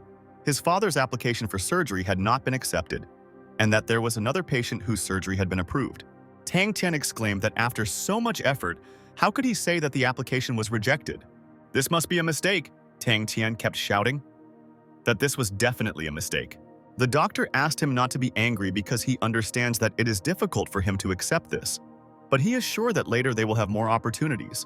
If a new kidney donor appears, they will fight for it to the end. Tang Tian exclaimed that he could pay another 500,000 and asked the name of the patient who received the donor kidney. He would try to do something with him. He certainly didn't fight for him. He couldn't help, otherwise there wouldn't have been such a result. The doctor tried to convince him that it was not so. He tried as hard as he could, and even if he knew the answer to his question, it was confidential information and he could not tell him. He did not understand his condition, but the result could not be changed. Wouldn't those who were accepted be in the same situation? If he took that opportunity away from them, they would have no hope. It was a fair competition. It was all down to luck. The boy apologized to Dr. Huan. He got angry and said a lot of things to him. Then he thanked the doctor, who said that he was sorry and that he did everything he could. The girl saw the boy upset and asked if everything was okay with him. His face was very pale. Tang Tian told his sister that everything was fine, but asked her to pack her things first. He said he would look for a place closer to the hospital. The girl agreed and said that he didn't need to worry about her. His work was very important, so he shouldn't put it off. Tang Qian thought that he shouldn't tell her about this and bother her unnecessarily. In the past, in exchange for revealing the secret of detoxification, Wang Lixia offered to help, but they still failed. Didn't they try at all? Tang Qian called Director Wang and explained that he had something important to discuss with her. The girl replied that she knew what he wanted to talk about and that it was very difficult. She would not be able to explain everything over the phone and asked him to come to the hospital. Tang Qian immediately agreed and said that he would come right away. Director Wang was very thoughtful when the boy hung up. "And here in front of us is the hospital building." Tang Qian asked the girl what was going on. Didn't she promise to help him? "Why was the application not accepted and where is her help?" Director Wang replied. "That of course she helped. She did everything she could." After careful examination, she learned that of all the patients, only his father's condition was critical, and he was the most suitable for this operation. The donor kidney should be given to his father, but she did not expect that someone else would take it. Tang Qian asked her to tell him the name of that patient. Director Wang replied that she didn't know who it was, but it was really strange, so she called him and wanted to tell him about it. The boy asked if his family was rich and influential to buy the kidney. The girl replied that she did not know the identity of the man, but he had recently been diagnosed with uremia, and his condition was not bad. He had a lot of time left and he could have waited for another donor kidney, but he took from those who really needed it. The boy told Professor Wang that if she told him everything about this patient in detail, he would make a detox medicine and share it with her. He would also ask the old Chinese doctor for recipes for other medicines. Professor Wang asked in surprise if he would really give her the medicine. Tang Qian replied that he would. If she helped him with these two problems, then he would cooperate with her. If she doesn't want to help, that's okay, He'll find someone else. What else can he do for his father? The girl asked him not to worry. She couldn't promise him anything, but she would try to find out everything from her superiors as soon as possible. The boy exclaimed that she had better hurry, his father could not wait long. The girl looked at him and replied that she understood everything. Unexpectedly, Professor Wang asked the boy to wait a little. Tang Qian immediately turned towards her. The girl explained that she had taken the day off and did not expect to meet him. What a coincidence! Mo Weiwei asked if he had received the money they had collected for him. Tang Qian replied that they had and thanked her. The girl said that she heard Director Wang talking about the problem with the kidney donor application. This time, he was unlucky, but he should not despair. He will have another chance. The boy exclaimed that it wasn't luck, it was just unfair. Mo Weiwei asked what happened. The boy began to tell her everything that had happened. She asked how this could even happen. It really wasn't fair. Tang Qian replied that they have money and power. He is just a poor student. How can he compete with them? But he is not going to give up. His dad will get what he deserves. Mo Weiwei asked him not to give up as there must be some way out. Tang Qian thought that God was on his side and he had an incredible ability. Although he couldn't make medicine for his father, there must be a way. The girl told the boy that he should go to university with her and she would give him tuition fees. Tang Qian replied that he had not yet decided whether to continue his studies. Mo Weiwei said that it doesn't matter what he chooses. It doesn't contradict the teachings of life. Live to teach more and more. The boy replied that in that case he would go. Mo Weiwei took his hand and they walked towards the door. They found themselves in a huge building and were sitting at a desk reading. Tang Qian asked the girl what she did every day in the hospital. Did she take care of patients? Mo Weiwei replied that she mainly helped different doctors. She had no experience in the medical field yet. They continued to communicate animatedly. Suddenly, Tang Qian's phone rang. It was Xiao Shu. He was surprised that the boy still remembered him. He heard that he came to the university and was with Mo Weiwei. Tang Qian asked her not to talk nonsense. He just came to study, and he explained that she was helping him with his homework. Tang Qian invited him to have dinner together and said that he was treating him. He told Mo Weiwei that Chen Xiu suggested that they have lunch together. If she was free, she could come along. The girl replied that she was not invited and apologized, saying that she shouldn't go. Tang Qian said that he was treating her. She had helped him so much that he invited her to dinner to thank her. Then the girl replied that if he invites her, why not? She agreed to go. Tang Qian was happy about this. And so Mo Weiwei walked along the road with Tang Qian. The guys saw them and waved. They exclaimed that they hadn't seen each other for a long time, and he knows how to return effectively. They asked Tang Qian not to forget to say hello to them. The boy smiled and asked them to follow him so that he could treat them to dinner. One of the guys answered that no, because he was already collecting money for his father's treatment. It wasn't that easy. He offered to treat him instead. Tang Qian explained that his father's medical expenses had already been covered, so he could easily afford to treat them. Mo Weiwei said that Tang Qian was now a businessman. His father needed hundreds of thousands to pay for the treatment, but he paid it all at once. The boys exclaimed that the boy had grown up, and they said that now it was his turn to treat. They headed to the old familiar place and began to sit down at the table. There was a red car parked on the street. A tall blonde guy got out of the car. The guys at the table noticed that a tall, rich, and also such a handsome man appeared in front of them. Which parent has such a mess in their head that they decided to give their child such a name?